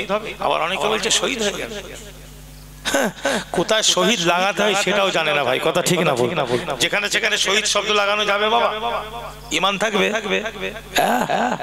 মুসলমানের ঘরের ছেলে যেখানে সেখানে শহীদ বলে দিলি হয়ে গেল। একমাত্র আল্লাহ আল্লাহ রাসূল শরীয়তের জন্য যদি কিছু হয় সেটাই হলো শহীদ। জোরে বলে, কথা বুঝতে হবে। তাফসীর খুলে দেখুন, এই আয়াতুল কারিমা তাফসীর, তাফসীরে কুরতুবী খুলবেন, শুধু একটা তাফসীর নিয়ে পড়ে আছে। বাংলাদেশেও কিছু জুটেছে, বুঝলেন? ইউটিউবে বক্তব্য দেয়, মনে করছে বিরাট বড় বক্তা, 50,000 টাকা ভিজিট, 1.5 লাখ টাকা ভিজিট, হেলিকপ্টারে করে ঘোরে। আরে বাবা, যতই হেলিকপ্টার করে ঘুরুক, 30 পারা কোরআনের জায়গায় তো 50 পারা কোরআন নেই গো, ওর মধ্যেই তো সবকিছু নাকি? এই কথা বোঝে না? 30 পারা কোরআনের মধ্যেই তো সব। তাহলে শুধু ইবনে কাসিরের ব্যাখ্যা দিলে হবে না। জি, শুধু ইবনে কাসির নিয়ে পড়ে থাকলে হবে না বাবা। তাফসীরে কুরতুবীটাও খুলতে হবে, রুহুল মানিটাও খুলতে হবে, রুহুল বায়ানটাও খুলতে হবে বাবা জি। তাফসীরে মাদারিকটা খুলতে হবে, মাযহারিটা খুলতে হবে, বুঝলেন? তাফসীরে বাগবীটাও খুলতে হবে, ইবনে আব্বাস খুলতে হবে, জারির তাবারি খুলতে হবে। অনেক তাফসীরের কিতাব আছে না নাই বলেন? একদম অথেন্টিক তাফসীরে ইবনে কাসিরের অনেক সিনিয়র তাফসীরে, বুঝলেন? তাবেঈ তাদের লেখা তাফসীর তো সহজ নয় সাহেব, সে তাফসীর গুলো পড়তে হবে, সেখানে কি লিখছে এটাও জানার দরকার আছে। শুধু একটা তাফসীর লে ঘাটাঘাটি করলে হবে? ইবনে কাসির কি সব লেখা আছে? আর এই তাফসীর গুলোতে কিছু নাই? এরা সব তাবেঈ যুগের মানুষ, মুতাকাদ্দিমিন জামানার, মুতাআখিরিন জামানার মুসান্নিফ, মুআল্লিফিনে কিরাম, মুফাসসিরিনে কিরাম, জোরে বলুন সুবহানাল্লাহ। তো সহজ না, বুঝলেন? ভাই সকল এই আয়াতুল কারিমার যদি তাফসীর দেখেন, আল্লাহর রাস্তায় যদি কেউ মারা যায়, সেটা মসজিদের জন্য হতে পারে, সেটা কোরআনের জন্য হতে পারে, শরীয়তের কোনো ফান্ডামেন্টাল, কোনো মৌলিক, কোনো উসুলের জন্য কেউ যদি প্রতিবাদ করতে গিয়ে, কথা বলতে গিয়ে তাকে যদি আঘাত করে, সে আঘাতে যদি মৃত্যুবরণ করে, এই আয়াতুল কারিমার ব্যাখ্যা বলছে সে শহীদ ফি সাবিলিল্লাহ, আল্লাহর রাস্তায় মারা গেল, সে জিন্দা, কবরে সে জিন্দা, সে মরে যায়নি। আর আল্লাহ এই সব মানুষকে জান্নাতের খাদ্য দিয়ে থাকেন, জোরে বলুন। একদম কমপ্লিট কোরআনের আয়াত আর ব্যাখ্যা পড়বে। আর আমরা মারামারি করছি ভাই, স্বার্থ নিয়ে, অর্থ নিয়ে, এই চেয়ারে, অন্য কিছু। মুসলমানের সাথে কথা নেই, পাড়ায় পাড়ায় দেখেন কি অবস্থা, হ্যাঁ, দলা স্বার্থের জন্য। এখানে আল্লাহ নেই, রাসূল নেই, শরীয়ত, দুনিয়াবির জন্য মারামারি করছে। ভাই ভাইয়ের জানাজার নামাজ পড়ে না, ভাই ভাইয়ের সঙ্গে সালাম কালাম বন্ধ। কথা ঠিক না ভুল? জোরে বলেন। ভাই ভাইয়ের সঙ্গে সালাম কালাম বন্ধ, কথা নাই, কোর্টে কেস চলছে, বুঝলে? আমরা নিজেরাই তো নিজেদের মধ্যে গন্ডগোল করে আর খাওয়াচ্ছি অন্যজনকে। কথা ঠিক না? দুজনেরই পয়সা খেচ্ছে কে ভাই? হ্যাঁ, বুঝে না? এই তো অবস্থা। কেন ঘরের জিনিস ঘরে মিটিয়ে নেওয়া যায় না? জোরে বলে, চেষ্টা করলে হবে না? আল্লাহ যেন আমাদের ঈমান আমালকে হিফাজত করেন, জোরে বলেন আমিন। বুঝলেন? তাহলে এই দুনিয়ার জন্য যদি কোন মুসলমানকে হত্যা করে, কোথায় যাবে? জাহান্নামে। কোথায়? এই কথাটা কে বলেছে জানেন? আল্লাহর নবী বলেছে। কে বলেছে? জোরে বলেন। আল্লাহর নবী। আল্লাহ রাসূল বলেন, বুখারী মুসলিম হাদিস দেখবেন মেজার, আল্লাহর নবী বলছেন, আল্লাহর রাসূল বলছেন, আল্লাহর নবী আল্লাহর রাসূল বলছেন, ও মুমিন মুসলমান ভাই যায়েরা, ইযাল তাকাল মুসলিমানি বিসাইফাইহিমা ফাল কাতিল ওয়াল মাকতুল ফিন্নার, ইযাল তাকাল মুসলিমানি বিসাইফাইহিমা ফাল কাতিল ওয়াল মাকতুল ফিন্নার। আল্লাহর নবী বলেন, হাদিস শুনুন ভালো করে, এদিকে লক্ষ্য করুন। আল্লাহর রাসূল হাদিস বলছেন, আল্লাহর নবী বলেন, ইদাল তাকাল মুসলিমানি বিসাইফাইহিমা ফাল কাতিল ওয়াল মাকতুল ফিন্নার। আল্লাহর নবী বলেন, আল্লাহর রাসূল বলেন, দুজন মুসলমান যদি একে অপরের মধ্যে মারামারি করে, তলোয়ারের দ্বারাই যদি ঝগড়া করে, একজন মুসলমান আর একজন মুসলমানকে যদি হত্যা করে দেয়, হাদিস বলছি আমি, হাদিসের সম্মান দেওয়ার দরকার আছে না নাই? জোরে বলেন। হাদিস মানে কার কথা? আমার কথা না নবীর কথা? খুব সাবধান।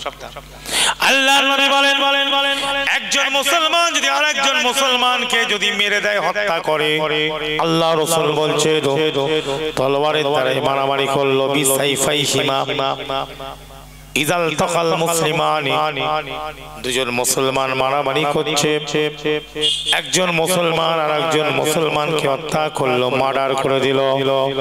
আল্লাহ রাসূল বলেন ফাল কাতিলু ওয়াল মাকতুলু ফিন্নার, যে মার্ডার করলো, যে হত্যা করলো সেও জাহান্নামী, আর যাকে হত্যা করলো সেও জাহান্নামী। দুজনই কোথায় যাবে? কোথায় যাবে? একদম মাঠের বাইরে চলে যাবে। ফলে শহীদ হচ্ছে। আমাদের কিছু মুসলমানের মাথায় আছে চেয়ারের জন্য, স্বার্থ অর্থের জন্য লড়াই করে মারামারি করে বলছে শহীদ হয়ে গেছে। এরাও বলছে শহীদ হচ্ছে আল্লাহর রাসূলের জন্য। কার জন্য? জোরে বলে ইসলাম।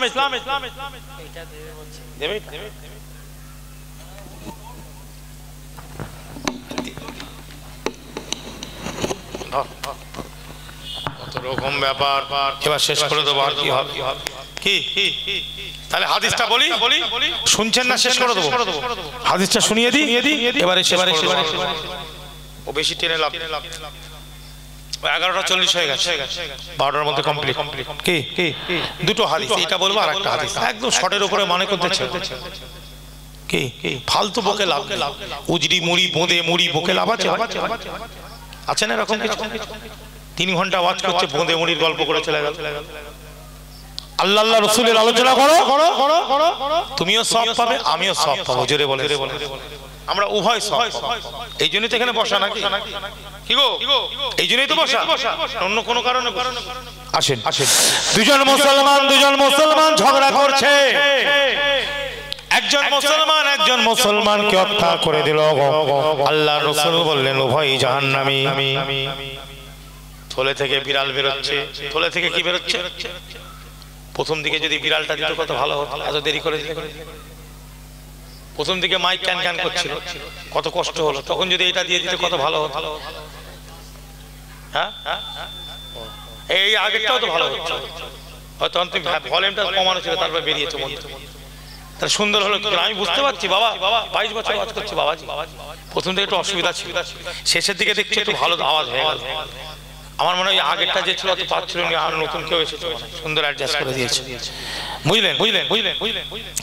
প্রথম থেকে তো অর্ধেক দম টেনে নিয়েছে, 40 মিনিটের মধ্যে দেখছি লাইন ঠিক এসেছে, এখন আরো ভালো হয়ে গেছে।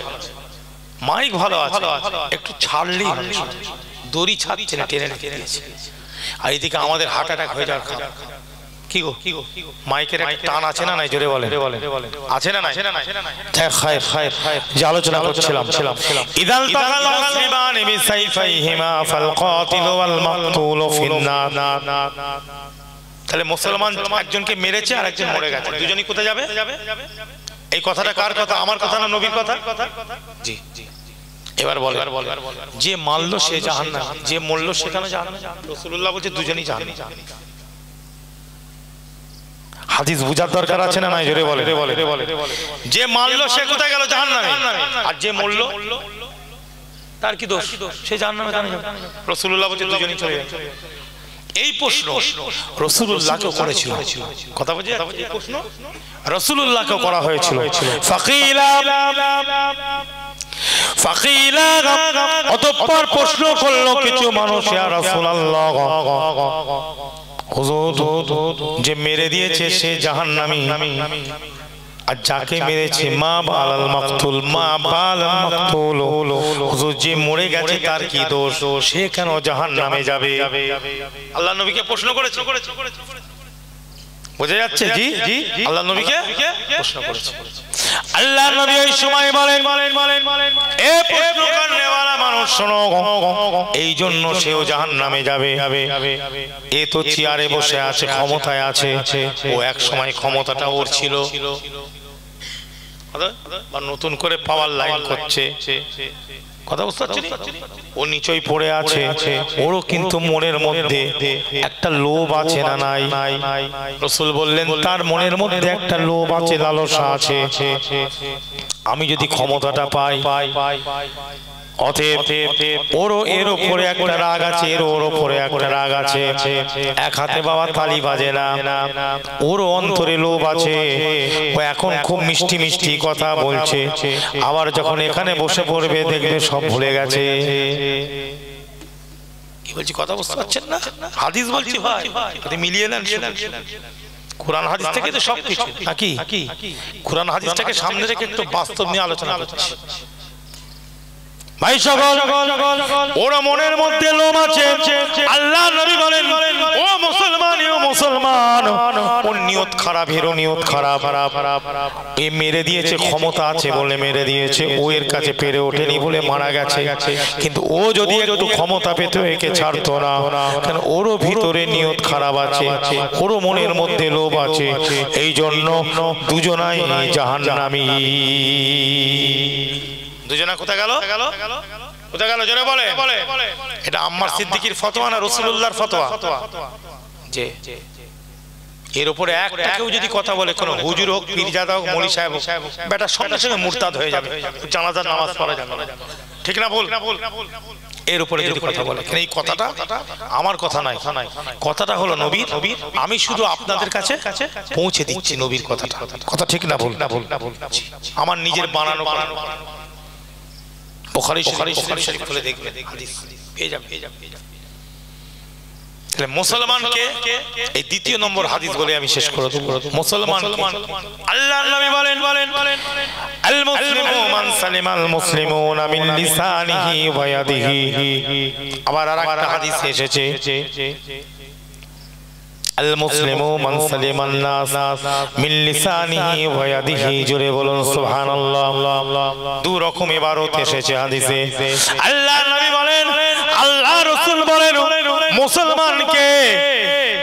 মুসলমান হলো সেই চার হাতের থেকে, হাত থেকে, যার জবানের থেকে অন্য অন্য মানুষ, অন্য প্রতিবেশী মানুষ, যার জবান থেকে, যার হাতের থেকে নিরাপদে থাকে, শান্তিতে থাকে, সেই হলো মুসলমান। জোরে বলো।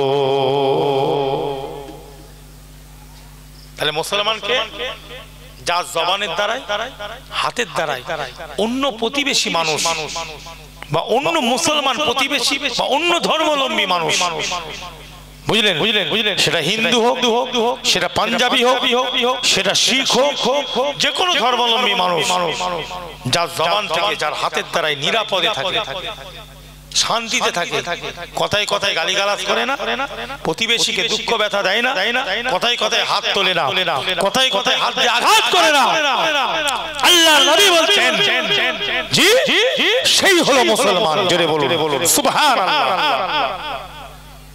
কথা বোঝা যাচ্ছে না? জি। আর আমরা ভালোবাসবো কাকে? তৃতীয় নম্বর একটা হাদিস বলে। কত নম্বর জোরে বলে? তৃতীয় নম্বর একটা হাদিস বলবো না, শেষ করে দেবো। থাক না, আজকে এই পর্যন্তই থাক নাকি? না, হাদিসটা বলে দেবো। জি, তৃতীয় নম্বর হাদিস এটা বলে শেষ। মহব্বত করব কার জন্য? আমি যে একজনকে মহব্বত করব, কাউকে, কার জন্য? মহব্বত কাকে বলে? কি মহব্বত? ভালোবাসা কাকে বলে? আমরা তো এখন ছেলে মেয়ে ভালোবাসি। কি গো প্রেম করে না? ওটা একটা ভালোবাসা, ওটা প্রেম করছে। বাপ মা বলছে ওইখানে বিয়ে করিসনি, বলছে না আমি ওকে ছাড়া বাঁচতে পারবো না, গলায় দড়ি দিয়ে মরে যাবো। মুসলমানের ছেলে বলছে, মুসলমানের মেয়ে বলছে। আর আমার রাসূলুল্লাহ ভালোবাসতে বলেছে কিভাবে? দেখে আল্লাহর নবী বলেন, মান আহাব্বা লিল্লাহি ওয়া আবগাদা লিল্লাহি ওয়া আতা লিল্লাহি ওয়া মানা লিল্লাহি ফাকাদ ইসতাকমালাল ঈমান। আল্লাহ রাসূল বলেন, তোমরা যদি কাউকে ভালোবাসো, মহব্বত করো, দুনিয়াবি জন্য নয়, দুনিয়াবি নিয়তে নয়, তোমরা কাকেও যদি ভালোবাসো আল্লাহকে রাজি করাবার জন্য ভালোবাসো। জোরে বলো। তোমরা যদি কারোর সঙ্গে শত্রুতা রাখতে চাও, আল্লাহকে রাজি করাবার জন্য শত্রুতা রাখো। তোমরা যদি কাউকে দান করতে চাও, আল্লাহকে রাজি করাবার জন্য দান করো। তোমরা যদি কাউকে কোন জায়গা থেকে বিরত রাখতে চাও, আল্লাহকে রাজি করাবার জন্য বিরত রাখো। এই চারটে জিনিস যদি কোন মুসলমানের মধ্যে থাকে, আমার উম্মতের মধ্যে থাকে, আমি রাসূলুল্লাহ বলি সে শুধু মুসলমান নয়, সে হলো পরিপূর্ণ মুকাম্মাল মুমিন।